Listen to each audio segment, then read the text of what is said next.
ದೇವಿ ರುದ್ರದೇವರಿಗೆ ಪ್ರಾರ್ಥನೆ ಮಾಡಿಕೊಂಡಾಗ ಆಗ ರುದ್ರದೇವರು ಈ ಸ್ಥಳವನ್ನ ಪಾರ್ವತಿ ದೇವಿಗೆ ಕೊಡ್ತಾರೆ.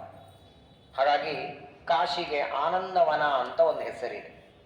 ಅದನ್ನ ಪ್ರಾತಃ ಕಾಲ ಶ್ರಾದ್ದ ಕಾಲದಲ್ಲಿಯೂ ನೀವೆಲ್ಲ ಅದನ್ನ ಕೇಳಿದ್ದೀರಿ. ಆನಂದವನ ಅಂತ ಒಂದು, ಕಾಶಿ ಅಂತ 2, ವಾರಾಣಸಿ ಅಂತ 3, ಬನಾರಸ್ ಅಂತ 4. ಆಕ್ಚುಲಿ ಕಾಶಿಯೊಳಗೆ ಸಾಕ್ಷಾತ್ ವಿಷ್ಣು ಪಾದೋದಕ ಗಂಗೆ ಹರಿತಾಳೆ, ವಿಷ್ಣು ಪಾದೋದ್ಭವಾಂ ಗಂಗಾಂ. ಆದರೆ ಇಲ್ಲಿ ಈ ನಾವೇನು ಪ್ರತ್ಯಕ್ಷವಾಗಿ ಇವಾಗ ಏನಿದ್ದೇವೆ ಅಸ್ಸಿ ಘಾಟು, ಅಸಿ ವಾರುಣಿ ಅಂತ 2 ನದಿಗಳು. ಅವು ಗುಪ್ತವಾಗಿವೆ, ಅವು ನದಿಗಳು ಪ್ರತ್ಯಕ್ಷ ಕಾಣಲ್ಲ. ಹಾಗಾಗಿ ಅವುಗಳ ಪ್ರಚಾರನೂ ಇಲ್ಲ ಈಗ. ಹೇಗೆ ಗಂಗಾ ಯಮುನಾ ಸರಸ್ವತಿ ನಾಳೆ ಪ್ರಯಾಗದಲ್ಲಿ ನೋಡ್ತೀರಿ, ಸರಸ್ವತಿ ಕಾಣೋದಿಲ್ಲ, ಗುಪ್ತವಾಗಿದ್ದಾಳೆ. ಗಂಗಾ ಯಮುನಾ ಕಾಣುತ್ತಾಳೆ. ಹಾಗೆ ಅಸಿ ಮತ್ತು ವಾರುಣಿ 2 ನದಿಗಳ ಮಧ್ಯದಲ್ಲಿ ಈ ಊರು ಇದ್ದದ್ದರಿಂದ ವಾರಾಣಸಿ. ಅಸಿ ಅನ್ನೋದು ನದಿ ಹೆಸರು. ವಾರುಣಿ ಮತ್ತು ಅಸಿ 2 ನದಿಗಳ ಒಂದು ಸಂಗಮ ಇಲ್ಲಾಗತ್ತ ಅನ್ನೋದಕ್ಕಾಗಿ ಇದನ್ನ ವಾರಾಣಸಿ ಕ್ಷೇತ್ರ ಅಂತ ಕರೀತಾರೆ. ಸುಮಧ್ವಿಜಯದಲ್ಲಿ ಇದರ ಬಗ್ಗೆ ಉಲ್ಲೇಖ ಬರ್ತದೆ. 10ನೇ ಅಧ್ಯಾಯ 10ನೇ ಸರ್ಗದಲ್ಲಿ ಸುಮಧ್ವಿಜಯದಲ್ಲಿ ಬಹಳ ಸುಂದರವಾಗಿ ಶ್ರೀಮದ್ ಆನಂದ ತೀರ್ಥ ಭಗವತ್ಪಾದರು ಸಂಚಾರ ಮಾಡ್ತಾ ಇಲ್ಲಿಗೆ ಬಂದಿದ್ರ. ಆಚಾರ್ಯರು ಈ ಕ್ಷೇತ್ರಕ್ಕೆ ಬಂದು ತಮ್ಮ ಎಲ್ಲ ಶಿಷ್ಯರಿಗೆ ಈ ಕ್ಷೇತ್ರದ ಮಹಿಮೆಯನ್ನ ಸ್ವತಃ ಶ್ರೀಮದಾಚಾರ್ಯ ಹೇಳಿದ್ರಂತೆ. ಈ ಕ್ಷೇತ್ರಕ್ಕೆ ಬಂದಾಗ ಏನ್ ಮಾಡಬೇಕು, ಹೇಗಿರಬೇಕು. ಪ್ರಾಯ ನೋಡಿ ನಮ್ಮಲ್ಲಿ ಮಕ್ಕಳಿಗೆ ಇವಾಗ ಯಾರು ಇಲ್ಲ, ಹಿಂದೆಲ್ಲ ಹಿರಿಯರು ಮಕ್ಕಳಿಗೆ ಹೇಳೋರಂತ, ನಾಳೆ ಬೆಳಗ್ಗೆ ನಾನು ಕಾಶಿಗೆ ಹೋಗಿ ಬರ್ತೇನೆ, ಅಹಂ ಕಾಶಿಂ ಗಮಿಷ್ಯಾಮಿ, ಕಾಶಿಂ ಗಮಿಷ್ಯಾಮಿ. ಹಾಸಿಗೆ ಮೇಲೆ ಕೂತ್ಕೊಂಡು ಕಾಶಿಗೆ ಹೋಗಿ ಬರ್ತೇನೆ ಅಂತ ಬರೀ ಮಾತು ಹೇಳಿದ್ರು ಸಾಕು, ಇಲ್ಲಿ ಬಂದು ಸ್ನಾನ ಮಾಡಿದ ಪುಣ್ಯ ಕೂತಲ್ಲಿ ಕೊಡ್ತಾನೆ. ಬೇರೆ ಕ್ಷೇತ್ರಕ್ಕೆ ಈ ಮಹಿಮೆ ಇಲ್ಲ. ಅಯೋಧ್ಯೆ ಆಯಿತು, ಮಥುರಾ ಆಯಿತು, ಹರಿದ್ವಾರ ಆಯಿತು. ಹಾಗಾಗಿ ಮದುವೆಗಿಂತಲೂ ಮೊದಲು ಯಾತ್ರೆಗೆ ಅಂತ ಕಳಿಸ್ಬೇಕು. ಕಾಶಿ ಯಾತ್ರೆಗೆ ಕಳಿಸೋದು, ಹರಿದ್ವಾರ ಯಾತ್ರೆಗೆ, ಅಯೋಧ್ಯೆ ಯಾತ್ರೆಗೆಲ್ಲ ಕಳಿಸಲ್ಲ. ಆಕ್ಚುಲಿ ಅದು ಏನ್ ಪದ್ಧತಿ ಗೊತ್ತಾ? ಅದು ಗೊತ್ತಾ ನಿಮ್ಗೆ? ನೀವೆಲ್ಲ ಹೋಗಿ ಬಂದಿರೋ ಇಲ್ಲ ಕಾಶಿ ಯಾತ್ರೆಗೆ? ಚೆನ್ನಾಗಿ ತಲೆ ಮೇಲೆ ಒಂದು ಛತ್ರಿ ಕೊಡ್ತಾರೆ, ಕೈಯಲ್ಲಿ ಒಂದು ದಂಡ ಕೊಡ್ತಾರೆ, ಒಂದು ಕಮಂಡಲು ಕೊಡ್ತಾರೆ, ಪಾದುಕೆ ಕೊಡ್ತಾರೆ. ಮನೆಯಿಂದ ಇನ್ನೇನು ಹೊರಟಿರ್ತೀರಾ, ನೀವು ನಾಟಕಕ್ಕೆ ಹೊರಡ್ತೀರಿ, ಅವರು ನಾಟಕಕ್ಕೆ ಒಳಗೆ ಬಾಂದು ಕರೀತಾರೆ. ಆಕ್ಚುಲಿ ಮಾಡ್ಬೇಕಂತಿದೆ. ಪದ್ಧತಿ ಏನಿದೆ ಗೊತ್ತಾ? ಉಪನಯನ ಮಾಡಿಕೊಂಡು 12 ವರ್ಷ ಗುರುಕುಲದಲ್ಲಿ ಅಧ್ಯಯನ ಮಾಡಿ ಗುರುಗಳಿಂದ ಮಂತ್ರಾಕ್ಷತೆ ಪಡೆದು ವಿವಾಹ ನಿಶ್ಚಯ ಆದ ಮೇಲೆ 1 ಬಾರಿ ಯಾತ್ರೆ ಮಾಡಿ ಬರಬೇಕು. ನಿಜವಾಗಿ ಕಾಶಿ ಯಾತ್ರೆ ಮಾಡಿ ಆಮೇಲೆ ವಿವಾಹ ಮಾಡ್ಕೋಬೇಕಂತಿದೆ. ಯಾಕೆ ಅಂದ್ರೆ ಪರ್ಟಿಕ್ಯುಲರ್ ಆಗಿ ಕಾಶಿ ಅಂತ ಹೇಳಿದ್ದು ಕಾರಣ, ಇಲ್ಲಿ ತಪಸ್ಸು ಮಾಡುವ 100 ಸಾಧು ಸಂತರು, ಇಲ್ಲಿ ಯಾತ್ರೆಗೆ ಬರುವ ಜನರು. ಇನ್ನು ಮುಂದೆ ನೀನು ಮದುವೆ ಮಾಡಿಕೊಂಡು ನಿನ್ನ ಜೀವನ ನಡೆಸ್ತಿ. ಜೀವನ ಅಂದ್ರೆ ಹೇಗಿರುತ್ತದೆ ನೋಡ್ಕೊಂಡು ಬಾ ಅನ್ನೋದಕ್ಕೆ ಕಾಶಿ ಕಳಿಸೋರ. ಸುಖ ದುಃಖಗಳೇನು, ಯಾವುದೇ ದುಃಖ ಬಂದ್ರೆ ಹೇಗದನ್ನು ನಿಭಾಯಿಸಬೇಕು, ಸಂಸಾರದೊಳಗೆ ಏರುಪೇರುಗಳು ಬರ್ತವೆ, ಇದನ್ನೆಲ್ಲ ತಿಳಿಸಿಕೊಡೋದಕ್ಕೆ ಮದುವೆಗಿಂತ ಮುಂಚೆ ಆ ಹುಡುಗನನ್ನ ಪ್ರತ್ಯಕ್ಷ ಕಳಿಸ್ತಿದ್ರು ಕಾಶಿಗೆ. ಇವಾಗ ಕಾಶಿ ಯಾತ್ರೆ ಅಂದ್ರೆ 60 ಆದ್ಮೇಲೆ ದೀಪ ಹಚ್ಚೋ ಟೈಮಿಗೆ ಬರ್ತಾರೆ. ಇವ್ರು ಬಂದು ಪಾಪ ದೀಪ ಹಚ್ತಾರೆ, ಸ್ವಲ್ಪ ದಿವಸಕ್ಕೆ ಇವರು ದೀಪ ಹಚ್ಚೋಂಗಾಗಿರ್ತದೆ.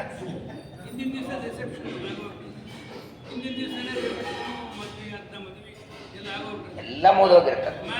ಬಹಳ ದೊಡ್ಡ ಕ್ಷೇತ್ರ.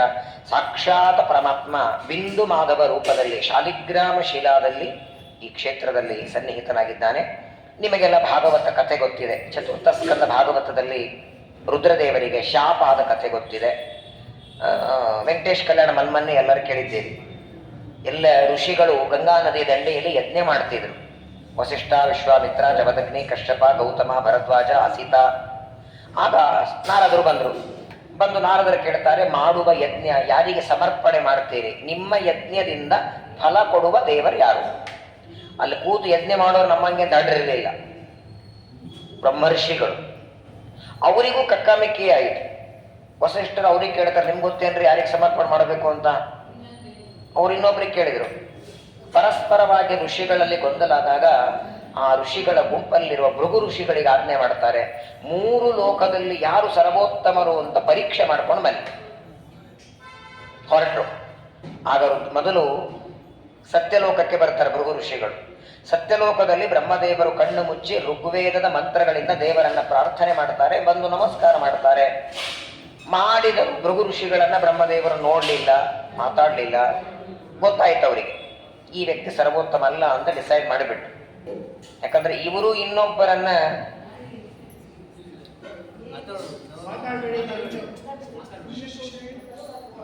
ಇವನು ಸರ್ವೋತ್ತಮ, ಯಾಕಂದ್ರೆ ಇವನು ಇನ್ನೊಬ್ಬರ ಆರಾಧನೆ ಮಾಡ್ತಾರಂದ್ಮೇಲೆ ಇವನ ಮೇಲೊಬ್ರು ಯಾರೋ ಇದ್ದಾರೆ, ಇವರೇ ದೊಡ್ಡವರಾಗ್ಬಿಟ್ಟಿದ್ರೆ ಇವ್ರ ಕಣ್ಣು ಮುಚ್ಚಿ ಇನ್ಯಾರೋ ಧ್ಯಾನ ಮಾಡಬೇಕಾಗಿಲ್ಲ.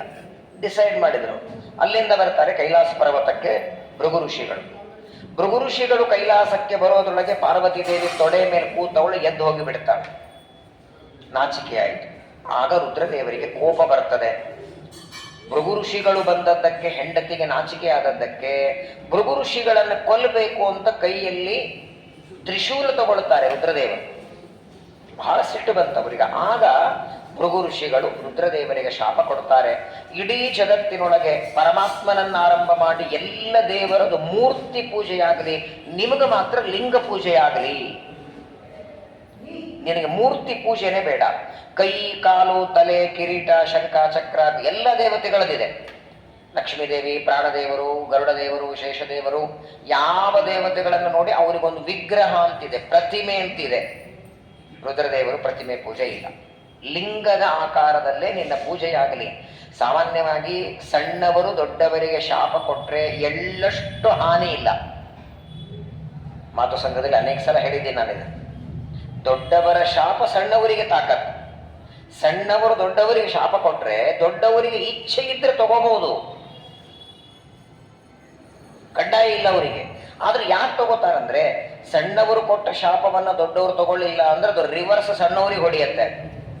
ಸಣ್ಣವರಿಗೆ ಆ ಶಾಪ ತಡ್ಕೊಳ್ಳೋ ಶಕ್ತಿ ಇರಲ್ಲ, ಬರೀ ಕೊಡೋದು ಗೊತ್ತಿರುತ್ತೆ.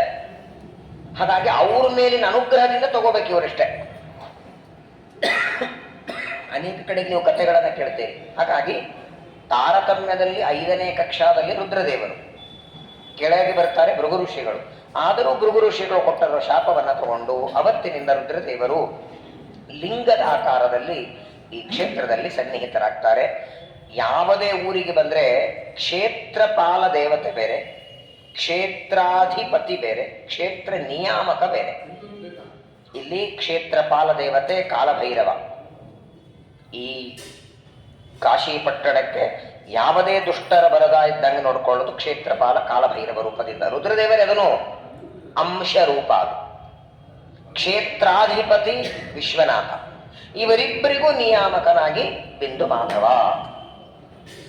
ರುದ್ರದೇವರಿಗೂ ನಿಯಾಮಕ, ಕಾಲಭೈರವಿಗೂ ನಿಯಾಮಕನಾಗಿ ಪರಮಾತ್ಮ ಈ ಕ್ಷೇತ್ರದಲ್ಲಿ ಬಿಂದು ಮಾಧವ ರೂಪದಿಂದ ಸನ್ನಿಹಿತನಾಗಿದ್ದಾನೆ. ವಿಶೇಷವಾಗಿ ಇವಾಗ ನೀವು ಬೋಟಲ್ಲಿ ಹೋದಾಗ ನೋಡಿದರೆ 84 ಘಾಟಗಳಿವೆ. ಮಣಿಕರ್ಣಿಕಾ ಘಾಟದ ಬಗ್ಗೆ ಅವನೇನೋ ಹೇಳ್ದ ಬೋಟಲ್ಲಿ. ಯಾರಿಗೆ ತಿಳಿದಿದೆ ಹೇಳ್ರಿ ನೋಡೋಣ.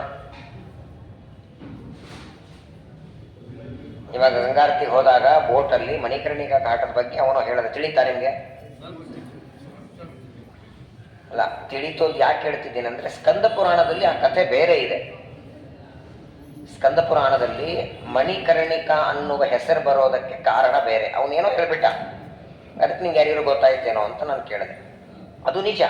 ರುದ್ರದೇವರ ಕಿರೀಟದಲ್ಲಿರುವ ಒಂದು ಮಣಿ, ಪಾರ್ವತಿ ದೇವಿಯ ಒಂದು ಕುಂಡಲ. ಆದರೆ ಅವರಿಬ್ಬರು ಜಗಳಾಡಿದ ಬಿದ್ದದಲ್ಲ ಅದು. ಸ್ವತಃ ರುದ್ರದೇವರು. ಸ್ಕಂದ ಪುರಾಣ ತುಂಬಾ ಚೆನ್ನಾಗಿ ವರ್ಣನ ಮಾಡ್ತಾರೆ. ಈ ಕಾಶಿ ಕ್ಷೇತ್ರಕ್ಕೆ ರುದ್ರದೇವರು ತಮ್ಮ ವಿಶೇಷವಾದ ಸನ್ನಿಧಾನವನ್ನ ಇಟ್ಟು ಇಲ್ಲಿ ಬಂದ ಒಂದು ಮಾತು ಮರಿಬೇಡಿ, ನಮ್ಮ ಎಲ್ಲ ದೇವತೆಗಳಿಗೆ ಅವರಿಗೆ ಪ್ರತ್ಯೇಕವಾಗಿ ಇರೋದಕ್ಕೆ ಸ್ಥಾನಗಳಿವೆ. ಇಂದ್ರದೇವರಿಗೆ ಸ್ವರ್ಗಲೋಕ ಇದೆ, ಬ್ರಹ್ಮದೇವರಿಗೆ ಸತ್ಯಲೋಕ ಇದೆ, ರುದ್ರದೇವರಿಗೆ ಕೈಲಾಸ ಪರ್ವತ ಇದೆ. ಕೈಲಾಸ ಪರ್ವತದಲ್ಲಿ ರುದ್ರದೇವರಿಗೆ 11 ಮನೆಗಳಿವೆ. ಒಂದೊಂದು ಮನೆಗಳಲ್ಲಿ 106 ಜನ ರುದ್ರದೇವರ ಸೇವೆ ಮಾಡೋದಕ್ಕೆ ಸೇವಕರು. 11 ಮನೆಗಳು ಸ್ವತಃ ಬ್ರಹ್ಮದೇವರು ರುದ್ರದೇವರಿಗೆ ಕೊಟ್ಟದ್ದು. ಆದರೂ ರುದ್ರದೇವರು ಸ್ಮಶಾನದಲ್ಲಿ ವಾಸ ಮಾಡುತ್ತಾರೆ. ಇಡೀ ವರ್ಲ್ಡ್ ಟೂರ್ ಮಾಡ್ಕೊಂಡು ಬನ್ನಿ. ಸ್ಮಶಾನಕ್ಕೆ ರುದ್ರ ಭೂಮಿ ಅಂತ ಕರೀತಾರೆ. ಗರುಡ ಭೂಮಿ ಅನ್ನಲ್ಲ, ಶೇಷ ಭೂಮಿ ಅನ್ನಲ್ಲ, ವಾಯು ಭೂಮಿ ಅನ್ನಲ್ಲ, ಇನ್ಯಾವ ದೇವತೆಗಳ ಹೆಸರಿನಿಂದ ಕರೆಯಲ್ಲ. ಯಾಕೆ? ರುದ್ರದೇವರು ಸ್ಮಶಾನದಲ್ಲಿ ವಾಸ ಮಾಡೋದು ಯಾಕೆ ಗೊತ್ತಿದೆಯಾ? ನಾನು ಹೇಳಿರ್ತಿರ್ಬೇಕಾದ ಸಲ. ಕಾಶಿ ಊರಿಗೆ ಬಂದ್ರೆ ಮಹಾ ಸ್ಮಶಾನೆ ಅಂತ ಕರಿತೀವಿ. ನಾವು ಅಕಸ್ಮಾತ್ ನಮ್ಮ ಬಳಗದಲ್ಲಿ ಯಾರೋ ಹೋದ್ರೆ ಸ್ಮಶಾನಕ್ಕೆ ಹೋಗಿ ಬಂದ್ರೆ ಜನವಾರ ಬದಲಾಯಿಸಿ ಸ್ನಾನ ಮಾಡಿ ಪಂಚಗವ್ಯ ತಗೊಂಡು, ಇದಕ್ಕೆ ಹೋಗಿ ಬಂದದ್ದೆ ಅಲ್ಲೇ ಇರ್ತಾರಲ್ಲ ಇವರು. ಆದರೂ ಅವ್ರಿಗೆ ಮೈಲಿಗಿಲ್ಲ ಅಲ್ಲ, ಮೈಲಿಗಿಲ್ಲ ಬಿಡಿ. ರುದ್ರದೇವರು ತಮಗೆ 11 ಮನೆಗಳು ಬ್ರಹ್ಮದೇವರು ಕೊಟ್ಟಾಗ ಅವ್ರಿಗೆ ಇರಬೇಕು ಅಂತ ಅಪೇಕ್ಷೆ ಬೇರೆ ಎಲ್ಲೋ ಇರಬೇಕಾಗಿತ್ತು. ಸ್ಮಶಾನದಲ್ಲಿ ಯಾಕೆ ಹೇಳಿ? ಸ್ಮಶಾನ ವಾಸ ಮಾಡುವಂತ ಜಾಗನ. ಮದುವೆ ಆದ ಮೇಲೆ 3 ವರ್ಷ ಗಂಡ ಹೆಂಡತಿ ಎಲ್ಲೂ ಹೋಗಿರ್ಲಿಲ್ಲ. ಗಂಡನಿಗೆ ಕೆಲಸ ಜವಾಬ್ದಾರಿ ಎಲ್ಲಿ ಕರ್ಕೊಂಡು ಹೋಗ್ಲಿಲ್ಲ. ಒಂದಿನ ಹೆಂಡತಿ ಅಂತಾಳು, ಎಲ್ಲಾದ್ರೂ ಕರ್ಕೊಂಡು ಹೋಗ್ರಿ ನನ್ನನ್ನ, ಮನೆಯಲ್ಲಿ ಕೂತು ಬೇಜಾರಾಗಿದೆ, ಯಾರು ನೋಡದೇ ಇರೋ ಜಾಗಕ್ಕೆ ಕರ್ಕೊಂಡು ಹೋಗಿ. ಓರು ಬೇಗ ರೆಡಿ ಆಗುವಂದ. ಪಟ ಸ್ನಾನ ಮಾಡಿ ಹೆಂಡತಿ ರೆಡಿ ಆದ್ದು ಖುಷಿಯೊಳಗೆ. ಎಲ್ಲ ರೆಡಿ ಆದ್ಮೇಲೆ ಕೇಳ್ತಾಳೆ, ಎಲ್ಲಿಗೆ ಹೊರಟಿದ್ ನಾವು? ಇಲ್ಲೇ ಸ್ಮಶಾನಕ್ಕೆ ಹೋಗ್ಬರೋಣ, ಹಿಂಗ ಒಂದ್ ರೌಂಡ್ ಹಾಕೊಂಡ್ಬರೋಣ. ಹೋಗ್ಬರ್ಲಿಕ್ಕಿದೆಯಾ ಅಲ್ಲಿ? ಸ್ಮಶಾನದ ಮುಂದೆ ಇಬ್ಬರು ಗೆಳೆಯಂತ ಹೊರಟಿದ್ರಂತೆ. ಒಬ್ಬ ಗೆಳೆಯ ಇನ್ನೊಬ್ಬನಿಗಂತ ಏನ್ ಚೆನ್ನಾಗಿ ಮಲ್ಕೊಂಡಿದ್ದಾರೆ ನೋಡಿ ಎಲ್ಲರೂ ಇಲ್ಲಿ, ಎಷ್ಟು ಶಾಂತ ಮಲಗಿದ್ದಾರೆ ಅಂತ ಒಂದು ಹೆಣ ಎದ್ದು ಹೇಳ್ತದೆ, ಇಲ್ಲಿ ಮಲಗೋದಕ್ಕೆ ಜೀವನೇ ಕೊಟ್ಟಿದೀವಪ್ಪ ಬರೇ ಜಾಗಕ್ಕೆ, ಈ ಜಾಗ ಜೀವ ಕೊಟ್ಟು ತಗೊಂಡಿದ್ದೀವಿ ಶಾಂತ ಜಾಗ ಅಂತ. ವಿಚಿತ್ರ ನೋಡಿ. ಸ್ಕಂದ ಪುರಾಣ ಹೇಳುತ್ತೆ, ಮಹಾಭಾರತದಲ್ಲಿ ಉಮಾಮಹೇಶ್ವರ ಸಂವಾದದಲ್ಲಿ ಬರುತ್ತೆ. ಒಂದ್ಸಲ ಪಾರ್ವತಿ ದೇವಿನೇ ಕೇಳಿದ್ಲಂತೆ ಗಂಡನಿಗೆ, ಕೈಲಾಸ ಪರ್ವತ ನಿಮಗೆ ಇರೋದಕ್ಕಿರುವಾಗ ಸ್ಮಶಾನದಲ್ಲಿ ಯಾಕೆ ವಾಸ ಮಾಡ್ತೀರಿ ಅಂತ. ಅದು ತುಂಬಾ ಚೆನ್ನಾಗಿ ರುದ್ರದೇವರು ಕಾರಣ ಕೊಡ್ತಾರೆ. ಸಾಮಾನ್ಯವಾಗಿ ನೋಡಿ, ನಾವು ಮನೆಯಲ್ಲಿ ಯಾವುದೇ ಒಂದು ಯಜ್ಞಯಾಗ ಮಾಡಿದರೆ, ಒಂದು ಹೋಮ ಮಾಡಿದರೆ ಆಹುತಿ ಹಾಕ್ತೀವಿ. ಏನೇನು ಹಾಕ್ತೀವಿ? ಎಳ್ಳು, ತುಪ್ಪ, ಕೆಲವು ಹೋಮಗಳಿಗೆ ಅನ್ನ, ಕೆಲವು ಹೋಮಗಳಿಗೆ ಅಪೂಪ ಅಂತಿದೆ ಅನಾರಸ, ಅದನ್ನ ಪುರೋಡಾಶ ಅಂತ ಕರೀತಾರೆ.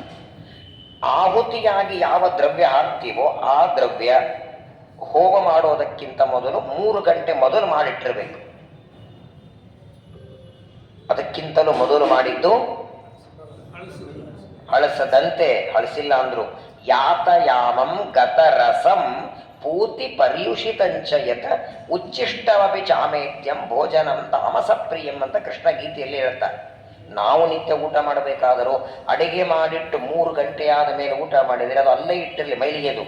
ಅಯ್ಯೋ ನಾವೇನು ಮುಟ್ಟಿಲ್ಲ ಅಂತಿಲ್ಲ, ನೀವು ಮುಟ್ಟದೇ ಇರಿ. ಎಲ್ಲ ವಸ್ತುಗಳಿಗೆ ಮಡಿ ಮೈಲಿಗೆ ಇದೆ. ಅಕ್ಕಿ ಬೇಳೆಗೆ 1 ವರ್ಷ ಮಡಿಗೆ ಬರುತ್ತೆ, 1 ವರ್ಷ ಆದ್ಮೇಲೆ ಬಳಸಬಾರದು ಅದನ್ನು. ಮಾಡಿದ ಅಡಿಗೆಗೆ 3 ತಾಸು ಮಡಿ, ಒಣ ಹಾಕಿದ ಬಟ್ಟೆ 3 ದಿನ ಮಡಿ, 4ನೇ ದಿನ ಮೈಲಿಗೆ ಆಯ್ತು. ತುಂಬಿಟ್ಟ ನೀರು 3 ದಿನ ಮಾತ್ರ, 3 ರಾತ್ರಿ ಮಡಿ. ಅಷ್ಟೇ ಯಾಕೆ ಈ ಶರೀರಕ್ಕೂ ಮಡಿ ಮೈಲಿಗೆ ಇದೆ. ಇದು ಮಡಿ ಇರೋದು ಯಾವಾಗ? ವಾಯುದೇವರು ಒಳಗಿದ್ದಾಗ. ನಾವೆಲ್ಲ ಸ್ನಾನ ಮಾಡಿದಾಗ ಅನ್ಕೊಂಡಿವಿ, ಸ್ನಾನ ಮಾಡಿದಾಗ ಮಡಿ ಇಲ್ಲ. ಮುಖ್ಯ ಪ್ರಾಣದೇವರು ಒಳಗೆ ಇದ್ರೆ ಇದು ಮಡಿ, ಅವರು ತೊಲಗಿದರೆ ಬರೇ ಮೈಲಿಗೆ. ಇದಕ್ಕಲ್ಲ, ಇದ್ರ ಸಂಬಂಧಪಟ್ಟವರಿಗೆಲ್ಲ 10 ಡೇಸ್ ಮೈಲಿಗೆ. ಹಾಗಾದರೆ ಪ್ರತಿಯೊಂದು ವಸ್ತುವಿಗೆ ಮಡಿ ಮೈಲಿಗೆ ಇದೆ ನೋಡಿ. ಒಬ್ಬ ವ್ಯಕ್ತಿ ದೇಹ ಬಿಟ್ಟ ಮೇಲೆ ಅವನ ದೇಹ ಸಂಸ್ಕಾರ 3 ಗಂಟೆಯೊಳಗಾಗಬೇಕು. ಯಾಕಂದ್ರೆ ನಮ್ಮ ಇಡೀ ಜೀವನವೇ ಒಂದು ಯಜ್ಞ. ಅದರ ಪೂರ್ಣಾಹುತಿ ಅಂದ್ರೆ ಈ ಶರೀರ. ಮರಣದ ನಂತರದಲ್ಲಿ ದೇಹವನ್ನ ಅಗ್ನಿಯಲ್ಲಿ ಹಾಕೋದಿದೆಯಲ್ಲ ಪೂರ್ಣಾಹುತಿ. ಅದಕ್ಕೆ ಸಾಮಾನ್ಯವಾಗಿ ಮಂತ್ರಗಳಿದೆ. ಸುಮ್ಮನೆ ಒಯ್ದು ಹೇಗೋ ಒಯ್ದು ಇವಾಗೆಲ್ಲ ಘಾಸ್ಲೇಟು ಪೆಟ್ರೋಲು ಏನೇನೋ ಹಾಕ್ತಾರೆ, ಕಸ ಅಲ್ಲ ಅದು, ಅದಕ್ಕೊಂದು ವಿಧಾನ ಇದೆ. ಹಾಗಾದರೆ ಒಬ್ಬ ವ್ಯಕ್ತಿ 3 ಗಂಟೆ ಸತ್ತ ಮೇಲೆ 3 ಗಂಟೆ ಒಳಗಾಗಿ ಅವನ ಶರೀರ ಅಗ್ನಿಯಲ್ಲಿ ಬೀಳಬೇಕು. ಅಕಸ್ಮಾತ್ ಆಗಿ 3 ಗಂಟೆಯಾದರೂ ಅವನ ಸಂಸ್ಕಾರ ಮಾಡಲಿಲ್ಲ ಅಂದ್ರೆ ಆ ದೇಹವನ್ನ ತಿನ್ನೋದಕ್ಕಾಗೇನೆ ರಾಕ್ಷಸರ ಭೂತ ಪ್ರೇತಗಳು ನಿಂತಿರ್ತಾರೆ. ಅವ್ರಿಗೆ 3 ಗಂಟೆವರೆಗೆ ಅವ್ರು ಮುಟ್ಲಿಕ್ಕೆ ಬರಲ್ಲ. 3 ಗಂಟೆ ಆದ ಮೇಲೆ ಅದನ್ನು ಅವ್ರು ತಿನ್ನಬೇಕು ಅಂತ ಬರ್ತಾರೆ. ಆ ವ್ಯಕ್ತಿಗಾಗಿ ನೀವು ಆಮೇಲೆ 12ನೇ ದಿವಸ ಬೆಳ್ಳಿ ದಾನ ಕೊಡಿ, ಬಂಗಾರ ದಾನ ಕೊಡಿ, ಅವನ ಸಲುವಾಗಿ ಭೂದಾನ ಕೊಡಿ, ಚಪ್ಪಲಿ ದಾನ ಕೊಡಿ. ಆದರೆ ಅವನಿಗೆ ಸದ್ಗತಿ ಆಗಲ್ಲ. ಯಾಕಾಗಲ್ಲ ಅಂದ್ರೆ ಟೈಮ್ ಬಿಟ್ಟು ಸಂಸ್ಕಾರ ಮಾಡಿದ್ದಕ್ಕೆ. ಹಾಗಾಗೇನೆ ನೀವು ಹಳೆಯ ಜನರನ್ನ ನೋಡಿ, ಒಬ್ಬ ವ್ಯಕ್ತಿ ಇನ್ನು ಹೋಗ್ತಾರಂದಾಗಲೇ ಎಲ್ಲರನ್ನು ಕರೆಸಿರ್ತಾರೆ. ಹೋದ ಮೇಲಲ್ಲ. 2 ಕಾರಣ. ಒಂದು, ಅವರಿದ್ದಾಗ ಕರೆಸಿದರೆ ಎಲ್ಲರನ್ನ ನೋಡ್ತಾರೆ ಕನಿಷ್ಠ ಪಕ್ಷ. 2ನೇದ್ದು, ಅವರು ಹೋದ ಮೇಲೆ ಇವ್ರನ್ನ ಕರೆಸೋದ ತನಕ 3 ದಿನ ಇಡೋದು ಬೇಡ ಅಂತ. 3 ಗಂಟೆ ಎಲ್ಲ ಬಿಡ್ರಿ. ಇವಾಗ ಎಷ್ಟು ದಿನ ಓಡಾಡಿಸ್ತಾರೆ, ಅದೇನು ಮೆರವಣಿಗೆ ಮಾಡ್ತಾರೆ. ಪ್ರಾಯ ನಾನು ಬೆಂಗಳೂರಲ್ಲಿ ಒಂದು ಕಡೆ ಉಪನ್ಯಾಸಕ್ಕೆ ಹೋಗಿದ್ದೆ. ಒಬ್ಬರು ಗೃಹಸ್ಥರ ಪ್ರವಚನಕ್ಕೆ ಬಂದಿದ್ರು. ನಾನು ಪ್ರವಚನ ಆದಮೇಲೆ ಒಂದು ಪ್ರಶ್ನೆ ಕೇಳಿದರು, ಸರ್ ನಿತ್ಯ ದೇವ್ರ ಪೂಜೆ ಮಾಡ್ತೀರಾ? ಏನಪ್ಪ ಈ ಪ್ರಶ್ನೆ ಕೇಳ್ತೀಯ ಅಂದೆ. ಇಲ್ಲ, ದೇವರ ಪೂಜೆಗೆ ಹೂಗಳನ್ನು ಎಲ್ಲಿಂದ ಏರಿಸ್ತೀರಿ ಅಂತ. ನಾನಂದೆ, ನನ್ನ ಮನೆಯಲ್ಲಿ ಹಾಕುವಷ್ಟು ದೊಡ್ಡ ಮನೆ ಇಲ್ಲ, ಅನಿವಾರ್ಯವಾಗಿ ತಗೋತೀನಿ. ತಗೋಬಾರ್ದು ಅಂತ ಗೊತ್ತಿದ್ದು ನನಗೆ. ಅದು ತಗೊಳ್ಳೋದೇ ಹೊರತು ಬೇರೆ ಉಪಾಯ ಇಲ್ಲ. ಅವನು ಅರ್ಧ ಗಂಟೆ ಹೇಳ್ದ ಹೂವಿನ ಬಗ್ಗೆ, ಹೂಗಳ ಬಗ್ಗೆ. ಈ ದೊಡ್ಡ ದೊಡ್ಡ ಶ್ರೀಮಂತರೆಲ್ಲ ಯಾರೋ ಹೋದರೆ ಅವ್ರದ್ದು ಆಂಬುಲೆನ್ಸ್ಗೆಲ್ಲ ಹಾಕಿರ್ತಾರಲ್ಲ, ಅದನ್ನೆಲ್ಲ ರೀಸೈಕ್ಲಿಂಗ್ ಆಗಿ ಮಾರ್ಲಿಕ್ಕೆ ಬರುತ್ತೆ. ಮತ್ತೆ ಹೆಣದ ಮೇಲಿಟ್ಟ ಗುಚ್ಚೆಗಳೆಲ್ಲವೂ ಕೂಡ ಮತ್ತೆ ರೀಸೈಕ್ಲಿಂಗ್ ಆಗಿ ಮಾರ್ಲಿಕ್ಕೆ ಬರುತ್ತೆ. ಹಂಗಾಗಿ 90% ಶಾಸ್ತ್ರ ಬೇಡ ಅಂದದ್ದು ಈ ಒಂದು ಕಾರಣ. ನಿಮ್ಗೇನು ಗೊತ್ತಿದೆ ಹೇಳಿ? ಯಾವುದು ನಿರ್ಮಾಲ್ಯ ಆಗಿದೆ? ವಾಸನೆ ನಾವು ನೋಡಿದ್ದು ಹೂವನ್ನೇ ದೇವರಿಗೆ ಏರಿಸಬಾರದು ಅಂತಾರೆ ಟೀಕಾರಾಯರು. ಅದು ನೀನು ಯಾರೋ ತಗೊಳ್ತಾರೆ, ಎಲ್ಲೋ ಅದಕ್ಕಾಗಿ ನೀನೇ ಬೆಳೆಸಿದ್ದು ಒಂದೇ ಹೂವ ಏರಿಸಿ 1,00,000 ಪುಷ್ಪಾರ್ಚನೆ ಮಾಡಿದ ಪುಣ್ಯ ಕೊಡ್ತಾರಂತ ದೇವರು. 1,00,000 ಅಲ್ಲ, 1,00,000 ಪುಷ್ಪಾರ್ಚನೆ ಮಾಡಿದ ಪುಣ್ಯ ಒಂದು ಹೂವನ್ನ ನೀವೇ ಬೆಳೆಸಿ ಅದನ್ನು ಏರಿಸಿ. ಇಲ್ಲ ಅಂದ್ರೆ ಇಲ್ಲ ಅನ್ನಿ.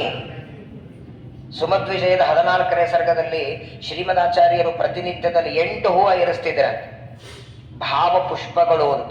ಅಹಿಂಸಾ ಪ್ರಥಮಂ ಪುಷ್ಪಂ ಪುಷ್ಪಮಿಂದ್ರಿಯ ನಿಗ್ರಹ ಸರ್ವಭೂತ ದಯಾ ಪುಷ್ಪಂ ಧ್ಯಾನ ಪುಷ್ಪಂ ವಿಶಿಷ್ಯತೆ ತಪ ಪುಷ್ಪಂ ಸಚ್ಚೈವ. 8 ಹೂಗಳು ಆಚಾರ್ಯ ಏರಿಸ್ತಿದ್ರಂತೆ. ಅಹಿಂಸೆ ಮಾಡದಿರೋದೇ ಒಂದು ಹೂವು, ಎಲ್ಲರ ಮೇಲೆ ಪ್ರೀತಿ ಮಾಡೋದು ಒಂದು ಹೂವು, ನಿರಂತರ ಪಾಠ ಪ್ರವಚನವೇ ಒಂದು ಹೂವು. ನಮ್ಮ ಶ್ರೀಮದಾಚಾರ್ಯ ಸಿದ್ಧಾಂತ ಹೇಗಿದೆ ಗೊತ್ತಾ? ಅನುಸಂಧಾನ ಚಿಂತನ ಮಾಡಲಿಕ್ಕೆ ಆಚಾರ್ಯರನ್ನು ಬಿಟ್ಟರೆ ಇನ್ಯಾವ ಸಿದ್ಧಾಂತ ಇಲ್ಲ. ಸುಮ್ಮನೆ ಒಂದು ನೆನಪಾಯಿತು ಹೇಳ್ತೇನೆ. ಹೇಳ ಒಂದ್ಸಲ ಧನುರ್ಮಾಸದಲ್ಲಿ ಪ್ರಾತಃ ಕಾಲದಲ್ಲಿ 5:15 ನೈವೇದ್ಯ ಆಗಬೇಕು. ನಮ್ಮ ಉತ್ತರಾದಿಮಠ ಸ್ವಾಮಿಗಳ ಸತ್ಯಾತ್ಮರು ಒಂದು ಕಡೆ ಪೂಜೆಗಿದ್ದಾರೆ ಒಬ್ಬ ಗೃಹಸ್ಥನ ಮನೆಯಲ್ಲಿ. 5:15 ಕರೆಕ್ಟ್ ಅಭಿಷೇಕವಾಗಿ ಅರ್ಚನೆ ಆಯಿತು. ನೈವೇದ್ಯ ತಗೊಂಡ್ಬಾ ಅಂತ ಇನ್ನೂ ಅಡಿಗೆ ಆಗಿಲ್ಲ, ಹುಗ್ಗಿ ಆಗಿಲ್ಲ. ಸ್ವಾಮಿಗಳೆಲ್ಲ ಅರ್ಚನೆ ಆಯಿತು, ಇನ್ನೂ ನೈವೇದ್ಯಕ್ಕೆ ತರ್ತಿಲ್ಲ.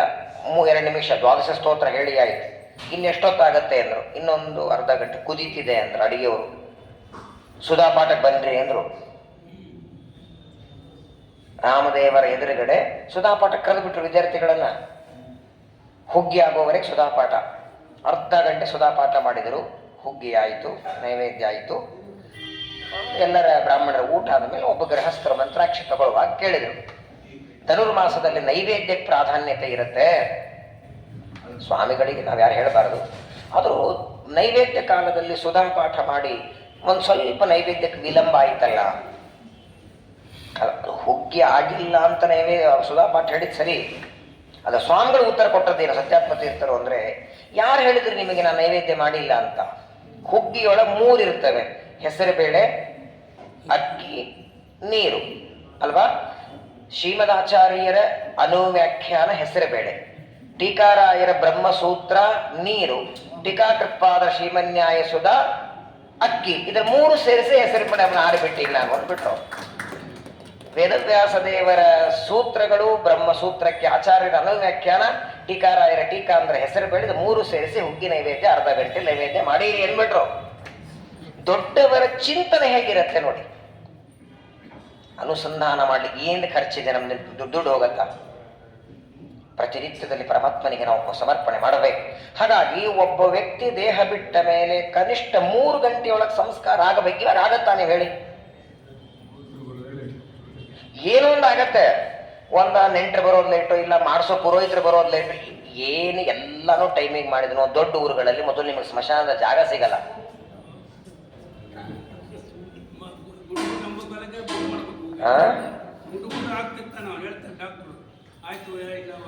ಗುಡುಗುಡು ಅನ್ನುವಾಗಲ್ಲ, ಇವಾಗ ಗಟ್ಟಿದ್ದಾಗಲಿ ಕಟ್ಟಿ ಹುಡುಕ್ಲಿಕ್ಕೆ ಶುರು ಮಾಡ್ಬೇಕು. ಅಲ್ಲೇಂದ್ರೆ ಒಣ ಕಡೆಗೆ ಸಿಗ್ಬೇಕಲ್ಲ. ಇವಾಗಲೇ ಪುರೋಹಿತರಿಗೆಲ್ಲ ಹೇಳಿಡ್ಬೇಕು, ಆದಷ್ಟು ನಮ್ಮ ಹತ್ರ ಕಾಂಟ್ಯಾಕ್ಟ್ನಾಗಿರ್ರಿ, ಏನಾಗುತ್ತೋ ಗೊತ್ತಿಲ್ಲ, ತುಂಬಾ ಕಷ್ಟ. ಬೆಳಗ್ಗೆ ಅಡಿಗೆದು ಮಾಡಿ ರಾತ್ರಿ ಹಳಸ ವಾಸನೆ ಬರ್ತದೆ ಅಡಿಗೆ, ಈಶ್ವರಿ ಯಾವಾಗ ಹೊರತು ಗೊತ್ತಿಲ್ಲ. ಆದ್ರೂ ದೇವರು ಒಂದು ಕಾರುಣ್ಯ ಮರಿಬೇಡಿ ನೋಡಿ. ಅಕಸ್ಮಾತ್ತಾಗಿ ನಮಗೆ 8ನೇ ವರ್ಷಕ್ಕೆ ತಿಳುವಳಿಕೆ ಬಂದ ದಿವಸವೇ ಇಷ್ಟನೇ ವರ್ಷಕ್ಕೆ ನೀನು ಸಾಹಿತಿ ಅಂತ ನಮ್ಮ ಮರಣದ ವಾರ್ತೆ ಅಕಸ್ಮಾತ್ ದೇವರು ನಮಗೆ ತಿಳುವಳಿಕೆ ಬಂದಾಗ ಗುರುತು ಮಾಡಿಸಿದ್ರೆ ಏನಾಗ್ತಿತ್ತು ಹೇಳಿ? ಏನಾಗ್ತಿತ್ತು? ನಮ್ಮ ಜೀವನ ಹೆಂಗಿರ್ತೈತೆ ಹೇಳಿ? ಎಷ್ಟು ಕರುಣೆ ಅಂದ್ರೆ ದೇವರಿಗೆ ನಮ್ಮ ಮೇಲೆ. ದೇವರಿಗೆ ಗೊತ್ತು ಮರಣ ಬರೋದು ಎಲ್ಲರಿಗೂ ಗೊತ್ತು. ಆದರೆ ಇವನಿಗೆ ಈಗಲೇ ಹೇಳಿಬಿಟ್ರೆ ಇನ್ನೂ ಯಾವಾಗ 60 ಆದ್ಮೇಲೆ 80 ಆದ್ಮೇಲೆ ಹೋಗೋನಿರ್ತಾನೆ.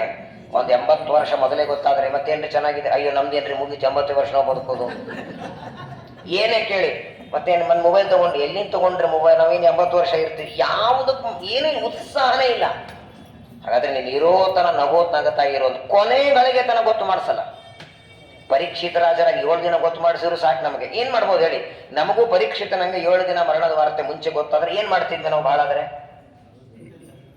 7 ದಿನದಲ್ಲಿ ಏನ್ ತಿರ್ಬೇಕು ಮೆನು ಪಳಂದು ಮಾಡೋದು. ಶೇಂಗಾ ಹೋಳಿಗೆ, ಕೊಬ್ಬರಿ ಹೋಳಿಗೆ, ಆ ಹೋಳಿಗೆ ಇರೋದೇ 7 ದಿನ.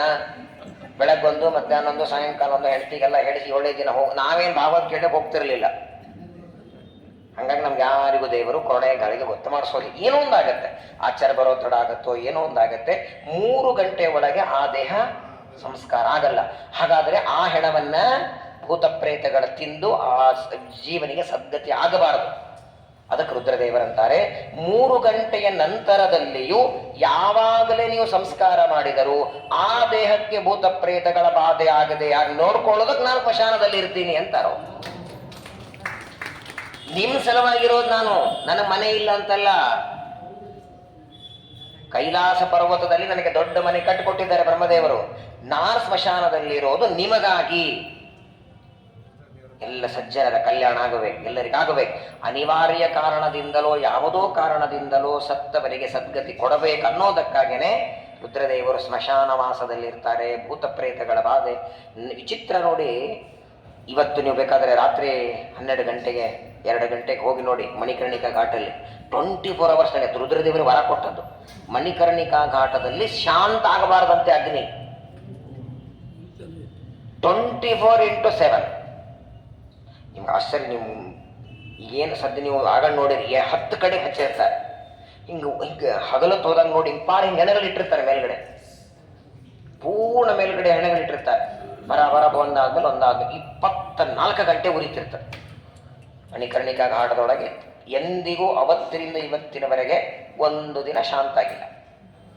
ಅಷ್ಟು 12 ಗಂಟೆಗೆ ಮಧ್ಯರಾತ್ರಿಯಲ್ಲಿ ಯಾವ ಹೆಣ ಸುಡುತ್ತದೆ ಅದರ ಬೂದಿಗೆಲ್ಲ ರುದ್ರದೇವರಿಗೆ ಭಸ್ಮಾರತಿ ಅಂತ ಇವತ್ತಿಗೂ ಎಲ್ಲಾ ಕಡೆಗೆ ಎಲ್ಲೆಲ್ಲಿ ಜ್ಯೋತಿರ್ಲಿಂಗ ಇದೆ ಅದು ಮಾಡ್ತಾರೆ. ವಿಶೇಷವಾಗಿ ಕಾಶಿಯೊಳಗೆ ತುಂಬಾ ಚೆನ್ನಾಗಿರುತ್ತೆ. ಇಲ್ಲೂ ಮಾಡ್ತಾರೆ, ತುಂಬಾ ಚೆನ್ನಾಗಿ ಮಾಡ್ತಾರೆ. ಹಾಗಾಗಿ ನಮ್ಮಲ್ಲಿ ನೋಡಿ, ನಮ್ಮ ಶ್ರೀಮದಾಚಾರ್ಯ ಪದ್ಧತಿಯಲ್ಲಿ ಭಸ್ಮ ಬರಲಿಲ್ಲ ಹಚ್ಕೊಳ್ಳೋದಕ್ಕೆ. ನಮ್ಮಲ್ಲಿ ಡೈರೆಕ್ಟ್ ಆಗಿ ಗೋಪಿಚಂದನ ಇದೆ. ಬೆಳಗ್ಗೆ ಎದ್ದ ತಕ್ಷಣ ತುಳಸಿ ಮೃತ್ತಿಕಾ ಇದೆ. ಮೃತ್ತಿಕಾ ಸ್ನಾನ, ಗೋಮಯ ಸ್ನಾನ ಅಥವಾ ಗೋಪಿಚಂದನ ಇದೆ. ಭಸ್ಮ ಅದು ಬರಲಿಲ್ಲ. ಇದರರ್ಥ ಬಹಳ ಜನ ಅದನ್ನು ತಪ್ಪು ತಿಳ್ಕೊಂಡಿದ್ದಾರೆ. ಭಸ್ಮ ಹಚ್ಕೊಳ್ಳೋರೆಲ್ಲ ರುದ್ರದೇವರಿಗೆ ಆಜ್ಞೆ ಮಾಡಿದ್ದು. ಶ್ರೀಮದಾಚಾರ್ಯ ಒಂದು ಮಾತು ಹೇಳ್ತಾರೆ, ಏಷ ಮೋಹ ಜನಾನ್ಯಾಶು ಯೋಜನಾನ್ ಮೋಹಯಿಷ್ಯತಿ ತ್ವಂಚ ರುದ್ರ ಮಹಾಬಾಹೋ ಮೋಹಶಾಸ್ತ್ರಾಣಿ ಕಾರಯ ಅಥತ್ಯಾನಿ ವಿತತ್ಯಾನಿ ದರ್ಶಯಸ್ವ ಮಹಾಭುಜ ಪ್ರಕಾಶಂ ಕುರು ಚಾತ್ಮಾನಂ ಅಪ್ರಕಾಶಂಚ ಮಾಂ ಕುರು. ತಾತ್ಪರ್ಯದಲ್ಲಿ ಆಚಾರ್ಯ ಹೇಳ್ತಾರೆ, ಸ್ವತಃ ಪರಮಾತ್ಮನೇ ರುದ್ರದೇವರಿಗೆ ಹೇಳಿದ್ದು, ಜಗತ್ತೊಳಗೆ ನೀನೇ ದೊಡ್ಡವನು ಅಂತ ಹೇಳ್ಕೋ. ನಿನ್ನನ್ನೇ ಜನ ಪೂಜೆ ಮಾಡಲಿ, ನನ್ನನ್ನು ದೂರಿಟ್ರು ಪರವಾಗಿಲ್ಲ, ಜನರ ಮಧ್ಯದಲ್ಲಿ ನೀನೇ ಪ್ರಸಿದ್ಧ ಆಗು. ಮೋಹಶಾಸ್ತ್ರವನ್ನ ರಚನೆ ಮಾಡುವಂತ ಆಜ್ಞೆ ಮಾಡಿದ್ದಕ್ಕೆ ಇವತ್ತು ಪ್ರಪಂಚದೊಳಗೆ ರುದ್ರದೇವರ ಆರಾಧನೆ. ನಾನು ಮೊನ್ನೆನೂ ಹೇಳಿದ್ದೇನೆ ಮಧುಸಂಘದಲ್ಲಿ, ನಾವು ರುದ್ರದೇವರ ದ್ವೇಷಿಗಳಲ್ಲ, ಪರಮವೈಷ್ಣವ ರುದ್ರದೇವರು, ಭಗವಂತನ ಪರಮ ಭಕ್ತರು. ಅಂತಹ ಮನೋನಿಯಾಮಕರಾದ ರುದ್ರದೇವರು ಪಾರ್ವತಿ ದೇವಿಗೆ ಮಾಡಿಕೊಟ್ಟ ಜಾಗ ಈ ಕಾಶಿ ಪಟ್ಟಣ ಅನ್ನೋದಕ್ಕಾಗಿ ಇದನ್ನು ಆನಂದವನ ಅಂತ ಕರೀತಾರೆ. ಪರಮ ಮಂಗಲ ಕ್ಷೇತ್ರ ಇದು. ವಿಶೇಷವಾಗಿ ನೋಡಿ, ಒಬ್ಬ ರೋಗಿಗೆ ರೋಗ ಆದರೆ ಡಾಕ್ಟರ್ ಔಷಧ ಕೊಡ್ತಾರೆ. ಔಷಧದಿಂದಲೂ ರೋಗ ಹೋಗ್ಲಿಲ್ಲ ಅಂದ್ರೆ ನೆಕ್ಸ್ಟ್ ಏನ್ ಮಾಡಬೇಕು? ಅಂತೂ ಕೊನೆಗೆ ಬರೋರು ದೇವ್ರ ಹತ್ರ. ನೀವು ಡಾಕ್ಟರ್ ಹೋಗೋದಕ್ಕಿಂತ ಮೊದಲೇ ಬಂದಿದ್ರೆ ನೋಡಿ, ಇಡೀ ಜೀವನದೊಳಗೆ ಪ್ರಪಂಚದೊಳಗೆ ಒಂದು ಬಾರಿ ಕಳ್ಕೊಂಡದ್ದು ಮತ್ತೆ ಸಿಗದೆ ಇರೋದು 2 ಇದೆ. ಯಾವ್ದು ಹೇಳಿ? ಇನ್ನೊಂದು ಸಮಯ.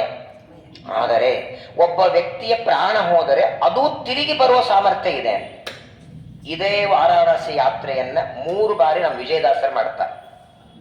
3 ಬಾರಿ ವಾರಾಣಸಿ ಯಾತ್ರೆ ಮಾಡಿ ಒಬ್ಬ ಗೃಹಸ್ಥ, ವಿಜಯದಾಸರು ಚಿಕ್ಕವರಿದ್ದಾಗ ಕೇಶವರಾಯ ಅಂತ ಒಬ್ಬ ಗೃಹಸ್ಥ, ಅವನು ಊಟಕ್ಕೆ ಕರೆದಿರ್ತಾನೆ. ತುಂಬ ಕಷ್ಟ, ಅವ್ರ ಹೊಟ್ಟಿಗೆ ಅನ್ನ ಇರಲ್ಲ. ಸಂಜೆ ತನಕ ಇದ್ದು ಸಣ್ಣ ಸಬುಟು ತುಂಬ ಗಂಜಿ ಕಾಣದೆ ಬಳಲಿದೆ. ತಮ್ಮ ಜೀವನದ ಹಾಡಾದು. ಜೀರ್ಣ ಮಲಿನ ವಸ್ತ್ರ ಕಾಣದ ಮನುಜೆಗೆ ಇವತ್ತು ಇಷ್ಟು ಬಟ್ಟೆ ಕೊಟ್ಟಿದೆ, ತುಂಬ ಚೆನ್ನಾಗಿ. ಕೇಶವರಾಯ ಅಂತ ಛಾಗಿ ಒಳಗಿರ್ತಾನೆ. ಧನುರ್ಮಾಸ, ಸ್ವಾಮಿ ಊಟಕ್ಕೆ ಬರ್ತೀರಾ ಅಂದ್ರು. 3 ದಿನ ಊಟ ಸಿಕ್ಕಿರಲಿಲ್ಲ. ತುಂಬ ಚೆನ್ನಾಗಿ ಊಟಕ್ಕೆ ಹಾಕ್ತಾನೆ. ಈ ಒಂದು ಋಣ ನನ್ನ ತಲೆ ಮೇಲೆ ಇದೆ, ಅದನ್ನು ಹೇಗಾದ್ರೂ ತೀರಿಸ್ಬೇಕು ಅಂತ. ವಿಜಯದಾಸರಾದ ಮೇಲೆ ಆ ಕೇಶವರಾಯನ ಮಗನ ಮದುವೆ, ದಾಸರಿಗೂ ಆಮಂತ್ರಣ ಕೊಡ್ತಾನೆ. ವಿಜಯದಾಸರಂದ್ರು, ಮದುವೆಯಲ್ಲಿ ಏನು ಬರಲ್ಲಪ್ಪ, ಮದುವೆ ಕಾರ್ಯಕ್ರಮ ಎಲ್ಲ ಮಾಡಿ ನಾನು ಬಂದು ಆಮೇಲೆ ಬರೀ ಅಕ್ಷತೆ ಹಾಕ್ತೇನೆ ಅಂತ. ಅವನ ಋಣ ತೀರಿಸೋದಕ್ಕೆ ಬರ್ತೀನಂದ್ರೆ ಅವರು ಅನ್ನ ಹಾಕಿದ್ನಲ್ಲ ಧನುರ್ಮಾಸದಲ್ಲಿ. ಆಗೇನಾಯ್ತು, ವಿಜಯದಾಸರು ಹೋಗೋ ಗೋಪಾಲದಾಸರು ನಾನು ಬರ್ತೀನಿ ನಿಮ್ಮ ಜೊತೆಗೆ ಬನ್ನಿ ಅಂತ ಇಬ್ರು ಹೋದ್ರು. ದೊಡ್ಡ ಶ್ರೀಮಂತನ ಮದುವೆ, ಬೇಕಾದಷ್ಟು ಪೆಂಡಾಲ್ ಹಾಕಿದ್ದಾರೆ, ಎಲ್ಲರೂ ಮದುವೆಗೆ ಸಿದ್ಧ. ಒಂದು ದೂರ ಹನುಮಂತ ದೇವರ ದೇವಸ್ಥಾನದಲ್ಲಿ ಇವರಿಬ್ಬರು ಅನ್ಯಾಕ ಮಾಡಿಕೊಂಡು, ವಿಜಯದಾಸರು ಗೋಪಾಲದಾಸರು ಅನ್ಯಾಕ ಮುಗಿಸ್ಕೊಂಡು ಗೋಪಾಲದಾಸರಿಗೆ ಹೇಳ್ತಾರೆ, ನೋಡು ಅಕ್ಷತಾ ಟೈಮ್ ಎಷ್ಟೊತ್ತಿಗೆ, ನಾವು ಹೋಗಿ ಅಕ್ಷತೆ ಹಾಕ್ಬರೋಣ ಅಂತ. ಸರಿ ಅಂತ ಎಲ್ಲ ನಡೆದಿದೆ. ಒಳ್ಳೆ ವಾದ್ಯಗಳು ಬಾರಿಸ್ತಿದ್ದಾರೆ. ಮದುಮಗಳನ್ನ ಒಳ್ಳೆ ಮೆರವಣಿಗೆ ಮಾಡ್ತಾ ಅಕ್ಷತಾ ಮಂಟಪ ಕರ್ಕೊಂಬರ್ತಾರೆ. ದೊಡ್ಡ ಅಕ್ಷತಾ ಮಂಟಪ, ಅಂತಃಪಟ ಹಿಡಿದಿದ್ದಾರೆ. ಮದುಮಗ ಬರುವಾಗ ದೇವರ ಮನೆಗೆ ಹೋಗಿ ನಮಸ್ಕಾರ ಮಾಡಿ, ಹಾಗೆಲ್ಲ ಪದ್ಧತಿ ಈಗೂ ಮಾಡ್ತೀರಿ, ಅದ್ರ ಹಿಂದೆಲ್ಲ ಒಂದು ಪದ್ಧತಿ. ದೇವರ ಮನೆಗೆ ಬಾಗಿಲು ಸಣ್ಣದು ಮಾಡ್ತಿದ್ರು ಹಿಂದೆ, ಅಲ್ಲೇರ ಬಗ್ಲಿ ಅಂತ. ಯಾರ ಮುಂದೆ ಬಾಗಲ್ಲ, ದೇವರಿಗರೆ ಬಗ್ಲಿ ಅಂತ, ಕನಿಷ್ಠ ಹಿಂಗೆ ಗುಂಬಾಗ್ಲಿ. ಆ ಮದುಮಗ ಕೇಶವರಾಯರ ಮಗ ಒಳಗೆ ಹೋಗಿ ನಮಸ್ಕಾರ ಮಾಡಿ ಬರುವಾಗ ಅವನ ಪಾಪ ಬಾಗೋದು ಬಿಟ್ಟು ಸೀದಾ ಬರ್ತಾನೆ. ಹಣೆಗೆ ಬಾಗ್ಲ ತಾಕಿ ಕೆಳಗೆ ಬಿದ್ದು ಪ್ರಾಣ ಹೋಯ್ತು. ಸತ್ಯ ಹೋಗ್ಬಿಟ್ಟ, ಜೋರಾಗಿ ಬೆಳೆದಿತ್ತು. ನೋಡಿದರೆ ಮದುವೆ ಮನೆ ಮದುಮಗಳು ಕಲ್ಯಾಣ ಮಂಟಪದಲ್ಲಿ ಅದು ನಿಂತಿದ್ದಾರೆ. ಅಕ್ಷತಾ ಮಂಟಪದಲ್ಲಿ ಆಚಾರ್ಯ ಹೇಳ್ತಿದ್ದಾರೆ, ಯಾವ ಮಂತ್ರ ಹೇಳ್ಬೇಕೀಗ. ಹಾಗಾಗಿ ಎಂದಿಗೂ ನೋಡಿ, ಮದುವೆ ಮುಂಜುವೆಗಳಲ್ಲಿ ಅಕ್ಕಿ ಕಾಳು ಅನ್ನಬಾರದು, ಅಕ್ಷತಾರೋಪಣ. ಎಟ್ಟದ್ರಿ ಮುಂಜಿ ಅಕ್ಕಿ ಕಾಳು. ಅಕ್ಕಿ ಕಾಳು ಯಾವಾಗ ಹಾಕ್ತಾರೆ ಗೊತ್ತಾ? ಮದುವೆಗೂ ಅಕ್ಕಿ ಕಾಳೆ, ಮುಂಜುವೆಗೂ ಅಕ್ಕಿ ಕಾಳು, ಹೋದ್ರು ಅಕ್ಕಿ ಕಾಳು. ಅಕ್ಕಿ ಕಾಳು ಶಬ್ದ ಬರಬ, ಶಬ್ದನೂ ನಮ್ಮಲ್ಲಿ ಕೆಲವೊಂದು ಹಂಗಿದೆ. ದೀಪ ಆದ್ರೆ ಶಾಂತ ಆಯ್ತು ಅನ್ಬೇಕು, ಆರು ಹೋಯ್ತು ಅನ್ನಬಾರದು. ತುಳಸಿಯನ್ನ ಕಡಿತೇನೆ ಅನ್ನಬಾರದು, ತೆಗಿತೇನೆ ನೋಡ, ಬಿಡಿಸ್ತೇನೆ. ಶಬ್ದಗಳು ಹಾಗೆ ಪ್ರಯೋಗ ಇದೆ ನಮ್ಮಲ್ಲಿ. ಶಬ್ದಗಳನ್ನು ಕೂಡ ಆ ರೀತಿ ಪ್ರಯೋಗ ಮಾಡಬೇಕು. ಪಾಪ ಪ್ರಾಣ ಹೋಗಿದೆ, ಇನ್ನೇನು ಸ್ಮಶಾನ ಆಯಿತು ಮನೆ. ಎಲ್ಲ ಕಡೆಗೆ ವಾರ್ತೆ, ಮಂತ್ರ ಕೇಳಿಸ್ಲೇ ಇಲ್ಲ. ಗೋಪಾಲದಾಸರಿಗೆ ವಿಜಯದಾಸರೇ ಅಂತಾರೆ, ನೋಡೋ ಅಕ್ಷತಾ ಮಂಟಪಕ್ಕೆ ಏನಾಯಿತು, ಎಷ್ಟೊತ್ತಾದ್ರೆ ಏನು ಮಂತ್ರ ಇಲ್ಲ, ಧ್ವನಿ ಇಲ್ಲ ಅಂದಾಗ ಗೋಪಾಲದಾಸರು ದೂರದಲ್ಲಿ ಬಂತು ನೋಡ್ತಾರೆ. ಮದುಮಗನನ್ನ ತೊಡೆ ಮೇಲೆ ಇಟ್ಕೊಂಡು ಅಪ್ಪ ಅಳ್ತಿದ್ದಾನೆ. ಸ್ವಂತ ಮಗನ ಏನೋ ಇಟ್ಕೊಂಡು ಅಳ್ತಿದ್ದಾನೆ. ಗೋಪಾಲದಾಸರು ಬಂದು ವಿಜಯದಾಸರಿಗೆ ಅಂತಾರೆ, ಸ್ವಾಮಿ ಹೀಗೆ ಅನರ್ಥ ಆಗಿದೆ, ಅಪಮೃತ್ಯು ಬಂದಿದೆ, ನಾನು ಹೋಗ್ತೇನೆ ಎಂದು ವಿಜಯದಾಸರು. ದಾಸರು ಹೆಣ ನೋಡೋದು ಬೇಡ, ನಾವಿಲ್ಲಿ ಹೊರಡೋಣ, ಸುಮ್ಮನೆ ಇರೋ, ಸತ್ತಿಲ್ಲ ಅವನು ಅಂದ್ರು ವಿಜಯದಾಸರು. 10 ಜನ ಬಂದು ನೆರೆದಿದ್ದಾರೆ. ಮುಂದಿನ ಕಾರ್ಯಕ್ರಮ ರೆಡಿತಾ ಇದೆ, ಎಲ್ಲ ಕಟ್ಟಿಗೆ ರೆಡಿಯಾಗಿದೆ. ಅವನ ಹೆಣ ಇಟ್ಟಿದ್ದಾರೆ. ವಿಜಯದಾಸರು ಬರ್ತಾರೆ, ನಾನು 3 ಬಾರಿ ಕಾಶಿಗೆ ಹೋಗಿದ್ದೀನಿ, 1 ಬಾರಿ ಗಂಗೆಯಲ್ಲಿ ಮುಳುಗಿದ್ದಕ್ಕೆ ನನಗೇನು ಪುಣ್ಯ ಬಂದಿಲ್ಲ, ಇವನಿಗೆ ಕೊಡ್ತೀನಿ ಅಂತ ತಲೆ ಮೇಲೆ ಕೈ ಇಡ್ತಾರೆ. ಬದುಕೆದ್ದು ಕೂತಿದ್ದಾನೆ. ಗಂಗಾ ಸ್ನಾನ ಮಾಡಿದ ಪುಣ್ಯ, ಸ್ನಾನ ಮಾಡಿದ ವಿಜಯದಾಸರು, ಸ್ನಾನ ಮಾಡಿದ್ದು ವಿಜಯದಾಸರು. ಅವರು ನಾನು ಸ್ನಾನ ಮಾಡಿದ ಪುಣ್ಯ ಇವನಿಗೆ ಕೊಡ್ತೇನೆ ಅಂದದ್ದಕ್ಕೆ ಸತ್ತವ್ರು ಎದ್ದು ಕೂತಿದ್ದಾರೆ. ವಿಚಾರ ಮಾಡಿ, ನೀವು ಸ್ನಾನ ಮಾಡಿ ಎಷ್ಟು ಪುಣ್ಯ ನಿಮಗೆ ಬಂದಿರಬೇಕು ಇವತ್ತು. ಗಂಗಾ ಸ್ನಾನ ಮಾಡಿರಿ, ಗಂಗಾ ನದಿಯ ದಂಡೆಯಲ್ಲಿ ಪಿತೃಗಳು ಶ್ರಾದ್ದ ಮಾಡಿರಿ, ಗಂಗೆಯಲ್ಲಿ ವಿಸರ್ಜನೆ ಮಾಡಿರಿ. ಹಾಗಾಗಿ ಗಂಗಾ ಸ್ನಾನಕ್ಕೂ ಮಹತ್ವ ಇದೆ. ಕಾಶಿ ಯಾತ್ರೆ ಆಮೇಲೆ ಇನ್ನೊಂದು ದೊಡ್ಡದು ಅಂದರೆ, ಕಾಶಿಗೆ ಬಂದಾಗ 1 ರಾತ್ರಿಯಲ್ಲಿ ಕಳಿಬೇಕಂತೆ. ಇದೆಲ್ಲ ನೀವು ಯಾವುದೇ ಊರಿಗೆ ಹೋಗಿ, ಈಗ ನಿಮ್ಮ ಮಗಳ ಮನೆಗೆ ಹೋದರೆ ಒಂದೇ ದಿನದಲ್ಲಿ ತಿರುಗಿ ಬರ್ತೀರಾ? ಮಗಳ ಮನೆಗೋ ಮಗನ ಮನೆಗೆ ಹೋದರೆ, ನಮ್ಮ ಬೆಂಗಳೂರಲ್ಲಿ ತಿರುಪತಿ ಯಾತ್ರೆಗೆ ನೋಡ್ಬೇಕು, ಹೋಗ್ತಿರ್ತಾರಲ್ಲ, ಎಲ್ಲರ ಹತ್ರ ಕಾರುಗಳಿವೆ. ಬೆಳಗ್ಗೆ 6 ಗಂಟೆಗೆ ಬೆಂಗಳೂರು ಬಿಡ್ತಾರೆ, 10 ಗಂಟೆಗೆ ತಿರುಪತಿಗೆ ಹೋಗ್ತಾರೆ, 11:30 ಉತ್ತರಾದ ಮಠದಲ್ಲಿ ಊಟ ಆಗುತ್ತೆ, 3 ಗಂಟೆಗೆ ಟಿಕೆಟು, 6:30 ಗಂಟೆಗೆ ಬಿಡುತ್ತಾರೆ, 10 ಗಂಟೆಗೆ ಮತ್ತೆ ಬೆಂಗಳೂರು. ಹಂಗೆ ಮಾಡಬಾರ್ದು. ಇಳಿಬೇಕು, ಕ್ಷೇತ್ರದಲ್ಲಿ ಉಳಿಬೇಕು, ದೇವರ ಸನ್ನಿಧಾನದಲ್ಲಿ ಇರಬೇಕು. ವಿಶೇಷ ನಿಮ್ಮ ಸೌಭಾಗ್ಯ, ಕಾಶಿಯಲ್ಲಿ 2 ದಿನ ಉಳಿಯುವ ಭಾಗ್ಯ ದೇವರು ಕೊಟ್ಟಿದ್ದಾನೆ. ಅಂತಹ ಪವಿತ್ರವಾದ ಮೋಕ್ಷದಾಯಕ 7 ಕ್ಷೇತ್ರಗಳಲ್ಲಿ ಒಂದು ವಿಶ್ವನಾಥ ರುದ್ರದೇವರ ಸನ್ನಿಧಾನ, ಮನೋನಿಯಾಮಕರಾದ ರುದ್ರದೇವರು ಅಂತರ್ಯಾಮಿಯಾಗಿ ಬಿಂದು ಮಾಧವನ ಸನ್ನಿಧಾನ, ಗಂಗಾ ನದಿಯ ಸನ್ನಿಧಾನ, ಕಾಲಭೈರವನ ಸನ್ನಿಧಾನ. ನಾಳೆ ದಿನ ನೀವೆಲ್ಲ ಬೆಳಗ್ಗೆ ಹೋಗ್ತಿದ್ದೀರಿ ವ್ಯಾಸಕಾಶಿಗೆ. ಅಲ್ಲಿ ಈ ಕಥೆ ನಿಮಗೆ ನೆನಪಾದರೂ ಸಾಕು. ಪುರಂದರದಾಸರ ರೂಪದಲ್ಲಿ ಸಾಕ್ಷಾತ್ ಪರಮಾತ್ಮ ಬಂದು ವಿಜಯದಾಸರಿಗೆ ಅಂಕಿತ ಕೊಟ್ಟ ಜಾಗ ಅದು.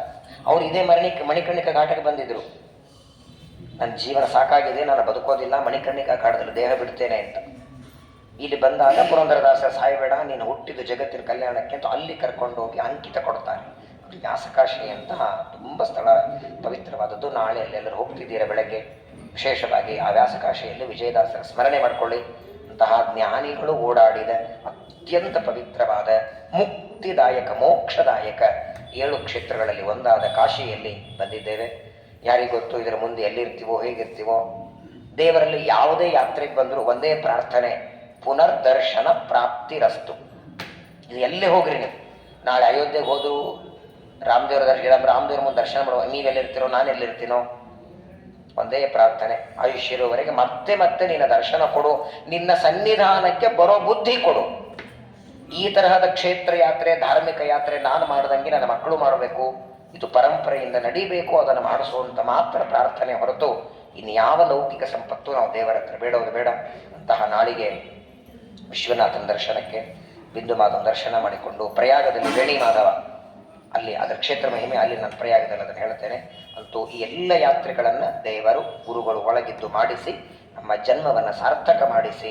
ಆದರೆ ಒಂದು ನನಗೆ ತುಂಬ ಸಂತೋಷ ಆಗತ್ತೆ, ನಮ್ಗೆ ಇರ್ತಾರೆ, ಆದರೆ ಈ ಒಂದು ಯಾತ್ರೆ ಗುಂಪು ಅಂದರೆ ಒಂದು 10 ನಿಮಿಷದ ಪ್ರವಚನ ಆಗಲಿ ಅಂತ ನೀವು ಅಪೇಕ್ಷೆ ಪಡ್ತಿಲ್ಲ, ಭಾಳ ಸಂತೋಷ ಆಗುತ್ತೆ. ಬಳೆ ಊಟ ಆಯಿತು, ನಿದ್ದೆ ಆಯಿತು, ಹರಟೆ ಆಯಿತು, ಜ್ಞಾನ ಕಾರ್ಯ ಆಗಬೇಕು. ಯಾಕಂದ್ರೆ ನೋಡಿ, ಹೊಟ್ಟೆಗೆ ಹಾಕಿದ್ದು 3 ತಾಸಿಗೆ ಜೀರ್ಣ ಆಗತ್ತೆ, ತಲೆಗೆ ಹಾಕಿದ್ದು ಉಳಿತದೆ. ಎರಡಕ್ಕೂ ಊಟಕ್ಕೆ ಹಾಕೇಬೇಕು, ಆದರೆ ತಲೆಗೆ ಹಾಕಿದ್ದು ದೇವರಿಗೆ ಬಹಳ ಪ್ರೀತಿ. ಹಾಗಾಗಿ ಆಯಾ ಕ್ಷೇತ್ರಗಳಲ್ಲಿ ಕ್ಷೇತ್ರದ ಮಹಿಮ, ಅಲ್ಲಿರುವ ದೇವರ ಮಹಿಮೆಯನ್ನು ತಿಳಿದು ಈ ಯಾತ್ರೆಯನ್ನು ಸಫಲವಾಗಿ ಮಾಡೋಣ. ಹರಿವಾಯು ಗುರುಗಳಲ್ಲಿ ಪ್ರಾರ್ಥನೆಯನ್ನು ಮಾಡಿ ಇವತ್ತು ಬೆಳಗ್ಗೆ ಎದ್ದು ಕಾಶಿ ಗಂಗಾ ಸ್ನಾನ ಮಾಡಿ ತೀರ್ಥಶ್ರಾದ್ದ ಮಾಡಿ ಈಗ ದರ್ಶನ ಮಾಡಿ ನೋಡಿ. ನಮ್ಮ ಇಡೀ ಭರತ ಖಂಡದಲ್ಲೇನೆ ಗಂಗಾದೇವಿಗೆ ಇಷ್ಟು ಆದರ ಗೌರವ ಎಲ್ಲಾಗತ್ತೆ ನೀವು ಹೇಳಿ.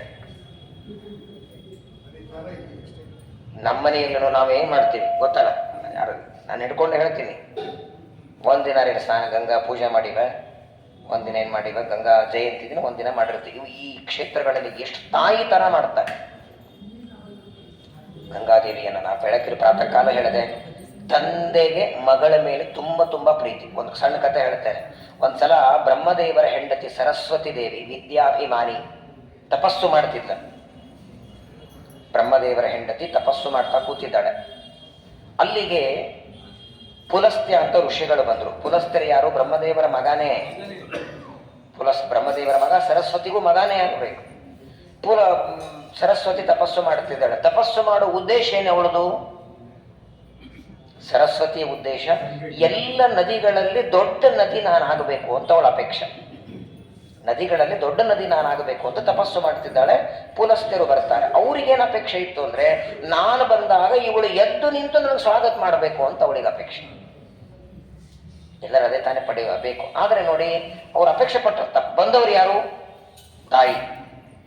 ತಾಯಿ ಬಂದಾಗ ಮಗ ಹೇಳಬೇಕು, ಮಗ ಬಂದಾಗ ತಾಯಿ ಹೇಳಬೇಕು. ಅದೇ ಬಿಟ್ಟು ಕಲಿಯುಗ ಘೋರ ಇದೆ ಈಗ, ಇವರೇ ಹೇಳಬೇಕು, ತಂದೆ ತಾಯಿಗಳೇ ಹೇಳಬೇಕು. ಏನಾಯಿತು? ಸರಸ್ವತಿ ದೇವಿ ತಪಸ್ಸು ಮಾಡುವಾಗ ಪುಲಸ್ತ್ಯರು ಬರ್ತಾರೆ. ತಾವು ಬಂದಾಗಲೂ ಸರಸ್ವತಿ ಎದ್ದು ನಿಲ್ಲಲಿಲ್ಲ ಅಂತ ಶಾಪ ಕೊಡ್ತಾರೆ ತಾಯಿಗೆ. ಸ್ವತಃ ಮಗ ಶಾಪ ಕೊಡ್ತಾರೆ, ಯಾವ ಕಾರಣಕ್ಕೆ ತಪಸ್ಸು ಮಾಡುತ್ತಿದ್ದೀ, ಆ ನಿನ್ನ ಇಚ್ಛೆ ಪೂರ್ಣ ಆಗೋದು ಬೇಡ. ತಕ್ಷಣದಲ್ಲಿ ಸರಸ್ವತಿ ದೇವಿ ತಾನೂ ಕೈಯಲ್ಲಿ ತಗೊಂಡು ಸ್ವತಃ ಮಗನಿಗೆ ಶಾಪ ಕೊಡ್ತಾಳೆ, ನಿನ್ನ ವಂಶದಲ್ಲಿ ರಾಕ್ಷಸರು ಹುಟ್ಲಿ. ರಾವಣ ಕುಂಭಕರ್ಣರು ಹುಟ್ಟಿದರು. ಇವರಿಬ್ಬರು ತಾಯಿ ಮಗ ಶಾಪ ಕೊಡುವಾಗ ಸಾಕ್ಷಾತ್ ಪರಮಾತ್ಮ ಬಂದ ಭೂಮಿಗೆ. ಸೊಸೆ ಮೇಲೆ ಪ್ರೀತಿ ಅಲ್ವೇ? ಬ್ರಹ್ಮದೇವರು ಸೊಸೆ ಆಗಿಬಿಟ್ಟು ಬ್ರಹ್ಮದೇವರ ಹೆಂಡತಿ ಅಂದ್ರೆ. ಸರಸ್ವತಿ ದೇವಿ ಪರಮಾತ್ಮನಿಗೆ ಪ್ರಾರ್ಥನೆ ಮಾಡ್ತಾಳೆ, ಸ್ವಾಮಿ ನನ್ನ ಮಗ ಶಾಪ ಕೊಟ್ಟಿದ್ದಾನೆ, ಏನ್ ಮಾಡ್ಲಿ?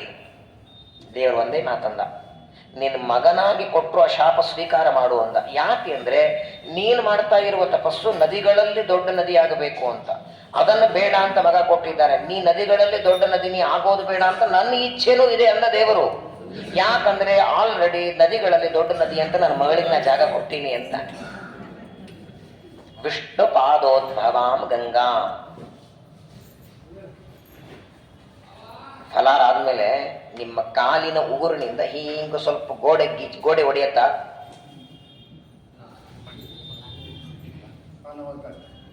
ಯಾರಿಗೊತ್ತು ನಾಳೆ ನಡೀಲಿಕ್ಕಾಗತ್ತೋ ಇಲ್ಲ ವಿಚಾರ ಮಾಡಿ. ಕಾಲಿನ ಉಗುರಿನಿಂದ ತತ್ರ ಭಗವತ ಸಾಕ್ಷಾತ್ ಯಜ್ಞಲಿಂಗಸ್ಯ ವಾಮಪಾದ ಅಂಗುಷ್ಟ ನಖ ನಿರ್ಭಿನ್ನ ಉದ್ವಾಂಡ ಕಟಾಹ ವಿವರೇಣ ಅಂತಃಪ್ರವಿಷ್ಟ ಯಾ ಬಾಹ್ಯ ಜಲಧಾರ ತಚ್ಚರಣ ಪಂಕಜ ಅವನೇ ಜನ ಅರುಣ ಕಿಂಜಲ್ ಭಾಗವತ ಹೇಳುತ್ತದೆ. ಎಡಗಾಲು ಮೇಲೆ ಹೋಗಿ ಬ್ರಹ್ಮಾಂಡದ ಟೇರಸ್ಸು ಈ ಗೋಡೆಗಿಂತ ಕಠಿಣ. ಅದು ದೇವರ ಕಾಲಿನಿಂದ ಒಡೆದು ಅಲ್ಲಿಂದ ಬಂದದ್ದು ಗಂಗೆ. ಹಾಗಾಗಿ ಗಂಗಾದೇವಿ ಪರಮಾತ್ಮನ ಪಾದದಿಂದ ಬಂದದ್ದರಿಂದ ಗಂಗಾ ದೇವರ ಮಗಳಾಗಬೇಕು ಅನ್ನೋದಕ್ಕಾಗಿನ ಎಲ್ಲಾ ನದಿಗಳಲ್ಲಿ ಅಗ್ರಸ್ಥಾನ ಗಂಗಾ ನದಿ ಕೊಟ್ಟ ದೇವರು. ಹಾಗಾದ್ರೆ ಸರಸ್ವತಿ ಅಂತಾಳೆ, ಮನ್ನ ತಪಸ್ ಮಾಡಿದ್ರೆ ವೇಸ್ಟ್ ಆಯ್ತಾ? ಸರಿ, ನಿನ್ನ ಇಚ್ಛಾ ನದಿಗಳಲ್ಲಿ ದೊಡ್ಡದು ಗಂಗೆ ಆಗಲಿ, ನನ್ನ ಮಗ ಕೊಟ್ಟ ಶಾಪನೂ ತಗೊಳ್ತೇನೆ. ಇಷ್ಟು ದಿನ ತಪಸ್ಸಂತೂ ಮಾಡಿನಲ್ಲ, ಆಗ ದೇವರು ವರ ಕೊಡ್ತಾನೆ. ನದಿಗಳಲ್ಲಿ ನೀನು ದೊಡ್ಡ ನದಿ ಆಗಬಾರದು ಅಂತ ನನ್ನ ಮಗ ಶಾಪ ಕೊಟ್ಟು ನಿನ್ ಮಗ, ಆದ್ರೆ ನಾ ವರ ಕೊಡ್ತೇನೆ. ಸರೋವರಗಳಲ್ಲಿ ದೊಡ್ಡ ಸರೋವರ ನೀನಾಗು ಅಂತ ಶಾಪ ವರ ಕೊಡ್ತೇನೆ. ನಿನ್ ಪಕ್ಕದಲ್ಲಿ ನಾನು ನಿಂತ್ಕೊಳ್ತೇನೆ. ಹಾಗಾಗಿ ಸ್ವಾಮಿ ಪುಷ್ಕರಣಿಯಾಗಿ ಸರಸ್ವತಿ ಹರಿತಾಳೆ. ವೆಂಕಟಾಚಲದಲ್ಲಿ ಸ್ವಾಮಿ ಪುಷ್ಕರಣಿ ಅಂದ್ರೆ ಸರಸ್ವತಿ ನೀರಾಗಿ ಹರಿದದ್ದು. ಹಾಗಾಗಿ ದೇವರೇ ಸ್ವತಃ ತನ್ನ ಮಗಳಿಗೆ ಜಾಗ ಕೊಟ್ಟದ್ದು. ಹಾಗಾಗಿ ಗಂಗಾ ನದಿ ಅಂದ್ರೆ ವಿಷ್ಣು ಪರಮಾತ್ಮನ ಪಾದದಿಂದ ಉದ್ಭವಿಸಿದ್ದು. ಗಯಾದಲ್ಲಿ ವಿಷ್ಣು ಪಾದ, ಇದು ಪಾದೋದಕ. ನಿನ್ನೆ ವಿಷ್ಣು ಪಾದ ನೋಡಿರಿ, ಪಾದದ ಉದುಕ. ನಮ್ಮ ಮನೆಯಲ್ಲಿ ನಿಮ್ಮ ಮನೇಲಿ ತಾಮ್ರದ್ದು ಇರುತ್ತೆ, ಗೊತ್ತಿಲ್ಲ, ಅದಲ್ಲಿ ಎಲ್ಲೋ KR ಮಾರ್ಕೆಟಲ್ಲೋ ತಗೊಂಡಿರ್ತೀವಿ, ವಿಚಾರ ಮಾಡಿ. ನಿನ್ನೇನು ಹೇಳಿದ್ದೀನಿ ನಾನು, ಗಯಾ ಕ್ಷೇತ್ರದ ಮಹಿಮೆ ಹೇಳುವಾಗ ಗಯಾಸುರನ ಎದೆ ಮೇಲೆ ಸಾಕ್ಷಾತ್ ಪರಮಾತ್ಮ ಪಾದ ಇಟ್ಟದ್ದು. ಅಂತಹ ಪಾದ ಅಲ್ಲಾದರೆ ಪಾದದಿಂದ ಉದ್ಭವಿಸಿದ ಉದಕ, ಪಾದೋದಕ, ಅದು ಇಲ್ಲಿ ಅಂತಹ ಗಂಗಾ ಸ್ನಾನದ ಎಷ್ಟು ಕಥೆ ಹೇಳಿ ನಿಮ್ಮ ಸ್ಕಂದ ಪುರಾಣದಲ್ಲಿ. ಕಾಶಿಗೆ ಬಂದು ಒಂದು ದಿನ ಗಂಗಾ ಸ್ನಾನ ಮಾಡಿದರೆ 10 ಅಶ್ವಮೇಧ ಯಾಗ ಮಾಡಿದ ಪುಣ್ಯ ಬರ್ತದಂತೆ. ನಮ್ಮಂಥವ್ರಿಗೆ ಅಶ್ವಮೇಧ ಯಾಗ ಮಾಡಲಿಕ್ಕೆ ಆಗಲ್ಲ. ಮೊದಲು ಒಂದು ದಿನ ಕಾಶಿಯಲ್ಲಿ ಉಳಿಬೇಕಂತೆ. ರಾತ್ರಿ ಒಂದು ದಿನ ಕಾಶಿಯಲ್ಲಿ ರಾತ್ರಿ ಉಳಿದು ಪಿತೃಗಳಿಗೆ ಶ್ರಾದ್ದ ಮಾಡಿ ಪಿಂಡ ಪ್ರದಾನ ಮಾಡಿದರೆ ಸಮಗ್ರ ಭೂಮಂಡಲ ಪ್ರದಕ್ಷಿಣೆ ಹಾಕಿದ ಪುಣ್ಯ ಬರ್ತದಂತೆ, ಸ್ಕಂದ ಪುರಾಣ ಹೇಳುತ್ತದೆ. ಹಾಗಾಗಿ ಇದು ಕೇವಲ ದುಡ್ಡಿದ್ರೆ ನೀವು ಬಂದದ್ದಲ್ಲ, ಯಾತ್ರೆ ನೀವೆಲ್ಲ ಬಂದದ್ದು ಬರೀ ದುಡ್ಡಿನಿಂದ ಯಾತ್ರೆ ಆಗಲ್ಲ. ಪುಣ್ಯ ಇದ್ರೆ ದೇವರು ಇಂಥ ಕ್ಷೇತ್ರ ಕರೆಸ್ಕೊತಾನೆ. ಪುಣ್ಯ ಇರಲಿಲ್ಲ ಅಂದ್ರೆ ನಿಮ್ಮ ಹತ್ರ ಕೋಟಿ ರೂಪಾಯಿ ಇರಲಿ, ಅದೇ ಬೆಂಗಳೂರಲ್ಲಿ ಸೋಫಾ ಮೇಲೆ ಕೂತ್ಕೊಂಡು ರಿಮೋಟ್ ತಗೊಂಡು ಯಾವ ಚಾನಲ್ ಧಾರಾವಾಹಿ ನೋಡ್ಕೊಂಡು ಕೂಡ್ತಿದ್ರಿ ಎಷ್ಟೊತ್ತಿಗೆ. ಅಲ್ಲಿಂದ ಇಲ್ಲಿ ತಂದಿದ್ದಾರಂದ್ರೆ ಇದು ಬರೀ ದುಡ್ಡಿನಿಂದಲ್ಲ. ಫ್ಲೈಟಿಗೆ ಬರೋದು ದುಡ್ಡಿದ್ರೆ ಆಗಲ್ಲ, ಪುಣ್ಯ ನಮ್ಮ ಅಕೌಂಟಲ್ಲಿ ಇರಬೇಕು. ನಮ್ಮದು ನಮ್ಮ ಹಿರಿಯರೋ ಮಾಡಿದ ಪುಣ್ಯದಿಂದ ಕ್ಷೇತ್ರಕ್ಕೆ ಕರೆಸಿ ಗಂಗಾ ಸ್ನಾನ ಮಾಡಿಸಿ ಶ್ರಾದ್ದ ಮಾಡಿಸಿ ಪರಮಾತ್ಮ ಮಾಡಿಸಿದ್ದಾನೆ. ಅಂತಹ ಕಾಶಿ ವಿಶ್ವನಾಥ, ಬಿಂದು ಮಾಧವ ಹಾಗೂ ಕಾಲಭೈರವ, ವಿಶೇಷವಾಗಿ ಪರಮಾತ್ಮನ ಪಾದೋದಕ ಎಲ್ಲ ಕ್ಷೇತ್ರಗಳ ಅನುಗ್ರಹವಾಗಲಿ. ಜೊತೆಗೆ ನಾಳೆ ನೀವು ಸ್ನಾನ ಮುಗಿಸ್ಕೊ ಇಲ್ಲಿಂದ ಹೋಗುವಾಗ ಒಟ್ಟಾರೆ ಕಾಶಿಯಿಂದ ನೀರಾಗಲಿ ಅಥವಾ ಇಲ್ಲಿನ ಮಣ್ಣಾಗಲಿ ಮನೆಗೆ ತಗೊಂಡು ಹೋಗೋದಲ್ಲ, ಇದು ಮಹಾ ಸ್ಮಶಾನ ಅಂತ ಕರೆಸ್ಕೊಳ್ತದೆ. ಸ್ಮಶಾನದಿಂದ ಏನು ತಗೊಂಡು ಹೋಗೋದಿರಲ್ಲ. ಹಾಗಾಗಿ ಗಂಗಾ ಪೂಜೆಗೆ ಗಂಗಾ ನೀರು ಪ್ರಯಾಗದಿಂದ ತಗೊಂಡು ಹೋಗೋದು. ಪ್ರಯಾಗದಿಂದ ತಗೊಂಡೋಗ್ರಿ. ಆಮೇಲೆ ಆ್ಯಕ್ಚುಲಿ ಕಾಶಿಗೆ ಬಂದರೆ ಕಾಶಿ ಸಮಾರಾಧನೆ ಮಾಡಬೇಕು ಅಂತಿದೆ. ಕಾಶಿ ಸಮಾರಾಧನೆ ಬದರಿದೇ ಮಾಡ್ತಿಲ್ಲ, ಕಾಶಿದಲ್ಲಿ ಮಾಡ್ತಾರೆ. ಕಾಶಿದ ಬಿಡಿ, ತಿರುಪತಿಗೆ ಹೋಗೋದ್ರೆ ಸಮಾರಾಧನೆ ಹೇಳಿದ್ದಾರೆ. ಯಾಕೆ ಗೊತ್ತಾ? ನೀವು ತಿರುಪತಿಯಲ್ಲಿ ಉಂಡಿ ತರ್ತಿರಲ್ಲ, ಅದು ನೈವೇದ್ಯ ಆಗಿರಲ್ಲ. ದೇವರ ಮುಂದೆ ಇಟ್ಟು ನೈವೇದ್ಯ ಮಾಡಿದ್ದನ್ನ VIP ಗಳಿಗೆಲ್ಲ ಕೊಟ್ಟಿರ್ತಾರೆ. ನಾವೇನು ಉಂಡಿ ತಗೊಳ್ತೀವಿ, ನೈವೇದ್ಯ ಆಗಿರಲ್ಲ. ಅದನ್ನು ನಾವು ಮನೆಗೆ ತಂದು ನೈವೇದ್ಯ ಮಾಡಬೇಕದನ್ನು. ತಿರುಪತಿ ಸಮಾರಾಧನೆ ಇದೆ, ಶಾಸ್ತ್ರಗಳೆಲ್ಲ ಹೇಳ್ತವೆ. ಯಾರು ಆಚರಣೆ ತಿಂಗಳ 3 ಸಲ ಹೋಗ್ತೀವಿ ಅಂತಾರೆ, 2 ಸಲ ಸಮಾರಾಧನೆ ಮಾಡೋಣ ಅಂತಾರೆ, ನಮಗೆ ಕೇಳ್ತಾರೆ. ಹಾಗಾಗಿ ಅದು ಬಿಟ್ಬಿಡಿ ಕಾಶಿ ಸಮಾರಾಧನೆ ಅಂತ. ಕೊನೆಯ ಪಕ್ಷ ಇಲ್ಲಿಂದ ನೀವು ಮನೆಗೆ ಹೋದವ್ರಿಗೆ ಏನಾದರೂ ಒಯ್ದು ಕೊಡಬೇಕಲ್ಲ, ಮತ್ತದೇ ಕಲಸಕ್ರಿ ಅದು ನಿಮ್ಮ ಬೆಂಗಳೂರಲ್ಲಿ ಇವಾಗ ಸಿಗತ್ತೆ. ಒಂದು ಗಿಂಡಿ ನೀರನ್ನು ತಗೊಂಡು ಯಾವಾಗಲೂ ಮನೆಯಲ್ಲಿ ಗಂಗೆ ಇರಬೇಕು. ಬಾಯಿಗೆ ಹಾಕ್ಲಿಕ್ಕಲ್ಲ, ಒಟ್ಟಿಗೆ ಗಂಗಾ ಇರಬೇಕು ಅಂದ್ರೆ ಕೊನೆ ಕಾಲ ಬಾಯಿಗೆ ಹಾಕ್ಲಿಕ್ಕೆ ಅನ್ಕೊಂಡ, ಅದಕ್ಕಲ್ಲ. ಮನೆಯಲ್ಲಿ ಗಂಗಾ ಇದ್ದರೆ ನಿಮ್ಮ ಮನೆ ಯಾವಾಗಲೂ ಪವಿತ್ರ. ನಾನು ಪ್ರಾತಃ ಕಾಲ ಹೇಳಿದ್ನಲ್ಲ, ಹಿಂದೆಲ್ಲ ಗಂಗಾಲಯ ಇರೋದು ಸ್ನಾನಕ್ಕೆ, ತಾಮ್ರದ್ದು ಗಂಗಾಳ ಅಂತ, ಗಂಗಾಲಯ. ಅದರಲ್ಲಿ ಬಿದ್ದ ನೀರು ಹಾಕ್ಕೊಂಡ್ರೆ ಮಡಿಗೆ ಬರೋದು. ಸಾಕ್ಷಾತ್ ಪರಮಾತ್ಮನ ಪಾದೋದಕ. ಹಾಗಾಗಿ ವಿಶೇಷವಾಗಿ ಆ ಭಗವಂತನ ಪಾದೋದಕದ ಪ್ರೋಕ್ಷಣೆ. ಶಾಲಿಗ್ರಾಮಕ್ಕೆ ಹಾಕಿದ ನೀರು ಹೆಂಗೆ ತೀರ್ಥನೋ ಹಂಗೆ ತೀರ್ಥ ಇದು. ಪಂಚಮಸ್ಕಂದ ಭಾಗವತದಲ್ಲಿ ಶ್ರೀಮದಾಚಾರ್ಯ ಒಂದು ಭಾಗವತ ತಾತ್ಪರ್ಯದಲ್ಲಿ ಬರೀತಾರೆ, ಪ್ರತಿ ವರ್ಷ ಮಳೆಗಾಲ ಬರುತ್ತೆ, ಮಳೆ ನೀರು ಇದೆಯಲ್ಲಿ ವಿಷ್ಣು ಪಾದೋದಕ ಅಂತ ಅನ್ಕೋಬೇಡಿ. ಅವತ್ತೇನು ತ್ರಿವಿಕ್ರಮನ ಪಾರದಿಂದ ನೀರು ಬಂತಲ್ಲ, ಇದೇ ನೀರು ಮಳೆ ಆಮೆ ಮೂಲಕ ಸೂರ್ಯ ತಗೊಂಡು ಹೋಗ್ತಾನೆ. ಅದನ್ನು ಮಳೆ, ಈ ನೀರನ್ನು ಇದೇ ನದಿಯಲ್ಲಿ ಬೀಳೋ ವ್ಯವಸ್ಥೆ ವಾಯುದೇವರು ಮಾಡ್ತಾರಂತೆ. ಎಲ್ಲ ನದಿಗಳ ನೀರು ಮತ್ತೆ ಸೈಕ್ಲಿಂಗ್ ಆಗಿ ಅದೇ ನೀರಲ್ಲಿ ಬೀಳೋ ವ್ಯವಸ್ಥೆ. ಹಾಗಾಗಿ ಅವತ್ತಿನ ತ್ರಿವಿಕ್ರಮನ ಪಾರದಿಂದ ಬಂತು, ಅದೇ ನೀರಿದು ಮಳೆಯ ನೀರು ಅಂತ ಇದರ ಬಗ್ಗೆ ಸಂದೇಹ ಪಡಬೇಡಿ. ಸಾಕ್ಷಾತ್ ವಿಷ್ಣು ಪಾದೋದಕ. ಹೌದೌದು, ಗಂಗಾ ನದಿ ಮೊದಲಿನಿಂದ, ಗಂಗಾ ನದಿ ಮೊದಲಿನಿಂದ ಇತ್ತು. ರುದ್ರದೇವರು ತಮ್ಮ ಹೆಂಡತಿಗೆ ಈ ಜಾಗ ಕೊಟ್ಟದ್ದು. ಈ ರಮ್ಯವಾದ ಜಾಗ ನಾವಿಲ್ಲೇ ಸನ್ನಿಹಿತರಾಗೋಣ ಅಂತ ಹೇಳಿ ಬಂದು ಅದಕ್ಕೆ ಇದನ್ನು ಆನಂದವನ ಅಂತ ಇಟ್ರು. ಆನಂದದಲ್ಲಿ ರುದ್ರದೇವರು ಪಾರ್ವತಿಯ ಜೊತೆಗೆ ಇಲ್ಲಿ ವಿಹಾರ ಮಾಡ್ತಿದ್ರು. ವಿಹಾರ ಮಾಡ್ತಾ ಮಾಡ್ತಾ ರುದ್ರದೇವರ ಲಿಂಗ ರೂಪದಲ್ಲಿ ಇದೇ ಕ್ಷೇತ್ರದಲ್ಲಿ ಉಳಿದು ಈ ಕ್ಷೇತ್ರಕ್ಕೆ ಮೋಕ್ಷದಾಯಕ ಕ್ಷೇತ್ರ ಅಂತ 7 ಕ್ಷೇತ್ರಗಳಲ್ಲಿ ಸೇರಿಸಿ ಇಲ್ಲಿ ಬಂದು ಶ್ರಾದ್ದ ಮಾಡಿದವರಿಗೆ, ಇಲ್ಲಿ ಬಂದು ತಿಲತರ್ಪಣ ಕೊಟ್ಟವರಿಗೆ, ಅವರಿಗೆ ವಿಶೇಷವಾದ ಅನುಗ್ರಹವನ್ನು ನಾನು ಮಾಡುತ್ತೇನೆ ಅಂತ ತಾವು ನಿಂತು ಸಾಕ್ಷಾತ್ ಪರಮಾತ್ಮ ಮಾಧವ ರೂಪದಿಂದ ನಿಂತಿದ್ದಾನೆ. ಇಲ್ಲಿ ಬಿಂದು ಮಾಧವ, ಪ್ರಯಾಗದಲ್ಲಿ ವೇಣಿ ಮಾಧವ, ರಾಮೇಶ್ವರದಲ್ಲಿ ಸೇತು ಮಾಧವ. ಅದು ಹೇಳೋದು ಯಾವ ಅರ್ಥದಲ್ಲಿ ಹೇಳ್ತಾರಂದ್ರೆ, ಆದಿಗಂಗಾ ಅಂದ್ರೆ ನದಿಗಳ ಪಾತ್ರಗಳಲ್ಲಿ ಬಹಳ ದೊಡ್ಡದು. ಇಲ್ಲ ಇಲ್ಲ ಇಲ್ಲ ಇಲ್ಲ ಇಲ್ಲ ಇಲ್ಲ ಆಕ್ಚುಲಿ ಹೇಳಬೇಕು ಅಂದ್ರೆ ಪಂಚಮಸ್ಕಂದ ಭಾಗವತ ಹೇಳೋ ಹಾಗೆ ಎಲ್ಲಾ ನದಿಗಳು ಪರಮಾತ್ಮನ ನಾಡಿಗಳಿಂದ ಬಂದದ್ದು. ದ್ವಿತೀಯ ಸ್ಕಂದ ಭಾಗವತ ಹೇಳುತ್ತದೆ, ತನ್ನ ನಾಡಿಗಳಿಂದ ಪರಮಾತ್ಮ ನದಿಗಳ ಸೃಷ್ಟಿ ಮಾಡ್ತಾನೆ. ಇವಾಗ ಹೆಂಗಿರುತ್ತಂದ್ರೆ, ಗೋದಾವರಿ ನದಿಯ ಬಗ್ಗೆ ಹೇಳುವಾಗ ಅದರ ಮಹಿಮೆ ಹೇಳುವಾಗ ಆ ಮಾತು ಹೇಳಿರ್ತಾರೆ. 50 ಕೋಟಿ ರೂಪಾಯಿ ವಜ್ರ ಮಂಟಪ ಇದ್ರು ಅದರ ಮೇಲಿರೋ ತುಳಸಿ, ಅದರ ತುಳಸಿಗೆ ಬರಲ್ಲ, ವಜ್ರ ಮಂಟಪಕ್ಕೆ ಬೆಲೆ ಇರೋದು. ಹಂಗೆ ಒಂದೊಂದು ಕಾಲಕ್ಕೆ ಆದರೆ ಸ್ವತಃ ಪರಮಾತ್ಮನೇ ಗಂಗಾದೇವಿಗೆ ಆ ಒಂದು ಸ್ಥಾನವನ್ನು ದೇವರೇ ಕೊಟ್ಟದ್ದು. ಆಮೇಲೆ ಕೊಟ್ಟಾರೆ ಅಂತ ಕೇಳಿದ್ರೆ, ಯಾಕೆಂದ್ರೆ ಅದೇ ಕೆಲಸವಾಗಿ ಕರ್ಕೊಂಡು ಹೋಗಿ ಆಮೇಲೆ ಗಂಗಾ ತಂದಿದ್ರು ಕೂಡ ನಾವು ಇಲ್ಲಿಂದ ಪ್ರಯಾಗದಿಂದ ಗಂಗಾ ತಗೊಂಡು ಹೋದ್ರು. ಅಲ್ಲಿ ಹೋಗಿ ಆದಿಗಂಗಾ ಅಂದರೆ ಗೋದಾವರಿ ಹಾಕಿ ನೀರಲ್ಲಿ ಹಾಕಿಸಿ ಮತ್ತೆ ಸೀಲ್ ಮಾಡಿಸಿ ಮತ್ತೆ ಕರ್ಕೊಂಡು. ಹಾಗಾದರೆ ಅದು ಗಂಗಾ ಎಫೆಕ್ಟು. ಯಾಕೆಂದರೆ ಈ ಆದಿಗಂಗಾ ಮೊದಲೇ ಇದ್ದಿದ್ದು, ಆಮೇಲೆ ಈಕೆ ಬಂದಾಳೆ. ಯಾಕೆ ಯಾವಾಗ ಬಂದು ಕರ್ಕೊಂಡು ಬಂದ ತಪಸ್ಸು ಮಾಡಿ ಭಗೀರಥನ ತಪಸ್ಸಾಗಿ ಭಗೀರಥ ತಪಸ್ಸು ಮಾಡಿದ್ದು ಭಾಗವತಲ್ಲೂ ಇದೆ, ಮಹಾಭಾರತಲ್ಲೂ ಇದೆ. ನಾನು ಬೇರೆ ಎಲ್ಲಾದ್ರೂ ಒಂದು ಕಡೆಗಾದ್ರೂ ಆಚಾರ್ಯ ಹೇಳಬೇಕಾಗಿತ್ತು. ಸಿಕ್ಕರೆ ನೋಡೋಣ. ಇಲ್ಲಿ ತನಕ ಅಂತೂ ನನಗದು ಸಿಕ್ಕಿಲ್ಲ, ಪ್ರಮಾಣದಲ್ಲಿ ಸಿಕ್ಕಿಲ್ಲ. ಇಲ್ಲ ಈಗ ನೋಡಿ, ಯಾರು ಹೇಳಬೇಕಾದ್ರೂ ಅಪ್ರಾಮಾಣಿಕವಾಗಿ ಹೇಳಿರಲ್ಲ, ಪ್ರಾಮಾಣಿಕ ಹೇಳಿರ್ತಾರೆ. ಹುಡುಕೋಣ, ಪ್ರಮಾಣ ಹುಡುಕೋಣ. ಯಾಕಂದ್ರೆ ಗೋದಾವರಿ ಬಗ್ಗೆನೂ ನಮ್ಮ ಸ್ವಾಮಿಗಳು ಅನೇಕ ಉಪನ್ಯಾಸಗಳಲ್ಲಿ ಸತ್ಯಾತ್ಮ ಹೇಳಿದ್ದಾರೆ, ಗೋದಾವರಿ ಪ್ರವಚನ ಹೇಳಿದ್ದಾರೆ. ಅದನ್ನು ನನಗೆ ಆಮೇಲೆ ನೀವು ತೋರಿಸಿ, ಪ್ರಮಾಣ ತೋರಿಸಿ. ಶ್ರೀಮದಾಚಾರ್ಯ ಹೇಳಿ, ವೇದವ್ಯಾಸರು ಎಲ್ಲೋ ಒಂದು ಕಡೆಗೆ ಯಾವುದೋ ಒಂದು ಪುರಾಣದಲ್ಲಿ ಹೇಳಿರಬೇಕು, ಇದನ್ನು ಆದಿಗಂಗಾ ಇದು ಅನಂತರ ಬಂದದ್ದು ಅಂತ ಹೇಳಿರಬೇಕು. ನಾವು ಅದನ್ನು ಅವಶ್ಯವಾಗಿ ತಪ್ಪಿಲ್ಲ. ಆದರೂ ವಿಷ್ಣು ಪಾದೋದ್ಭವ ಗಂಗೆಗೆ ಅಷ್ಟು ದೊಡ್ಡ ಸ್ಥಾನವನ್ನು ಕೊಟ್ಟಿದ್ದಾರೆ. ಪರಮಾತ್ಮನಿಗೆ ಅನಂತ ನಮಸ್ಕಾರ ಮಾಡಿ. ನಮ್ಮ ಸಲುವಾಗಿ ಒಂದು ಎಲೆ ಹಾಕಿ ಬಡಿಸಿದವರಿಗೆ 10 ಸಲ ಟ್ಯಾಂಕ್ಸ್ ಹೇಳ್ತೀವಿ. ನಮ್ಮ ಸಲುವಾಗಿ ಬಡಿಸಿದ್ದಕ್ಕೆ ನಾವು ತಡ ಮಾಡಬಂದದ್ದು ನಮ್ಮ ತಪ್ಪು. ಆದರೂ ನಮ್ಮ ಸಲುವಾಗಿ ನಾವು ಪಾಪ ಕಾಯ್ದು ಒಂದು ಎಲೆ ಹಾಕಿದ್ದ ಟ್ಯಾಂಕ್ಸ್ ಹೇಳ್ತೀವಿ. ನಮ್ಮ ಆತ್ಮೋದ್ಧಾರಕ್ಕಾಗಿ ತನ್ನ ಪಾರದಿಂದ ಗಂಗೆಯನ್ನು ಕೊಟ್ಟು ದೇವರಿಗೆ ಎಷ್ಟು ಸಲ ಟ್ಯಾಂಕ್ಸ್ ಹೇಳೋಣ ಹೇಳಿ. ಅವನಿಗೆ ಅನಂತಪಟ್ಟು ಟ್ಯಾಂಕ್ಸ್ ಹೇಳಿದ್ರೆ ಕಡಿಮೆ ಇದೆ. ನಾನು ಮೊನ್ನೆ ಹೇಳಿದೆ, ನೀನು ಗಯಾದನ್ನೊಂದು ಮಾತು ಹೇಳಿದ್ದೆ. ಇವತ್ತು ನಾವೇನೇ ಅನುಭವಿಸ್ತಿದ್ದೀವಿ ಅಂದರೆ ನಿನ್ನ ಅನುಗ್ರಹ ಅಂತ ಒಂದು ನೆನಪಾಗಲಿ.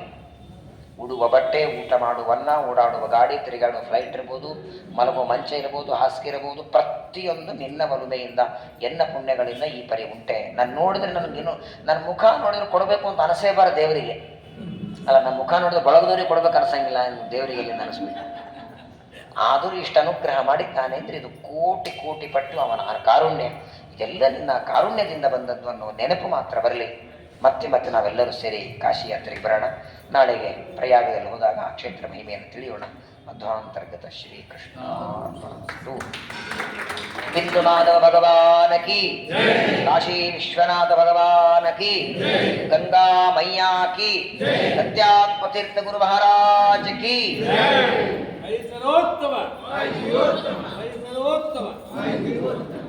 ಎಲ್ಲರೂ ಕೂಡ್ರಿ, ಮತ್ತೆ ಬೆಳಗ್ಗೆ ಬೇಗ ಹೋಗ್ಬೇಕು.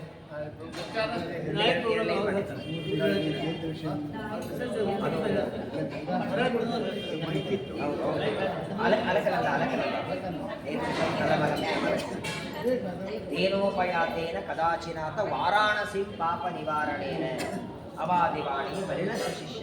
ಶ್ರೀಮದಾತ ಶಿಷ್ಯರ ಜೊತೆ ಬಂದಿದ್ರಂತೆ. ಮಧ್ವಾಚಾರ್ಯ ಬಂದು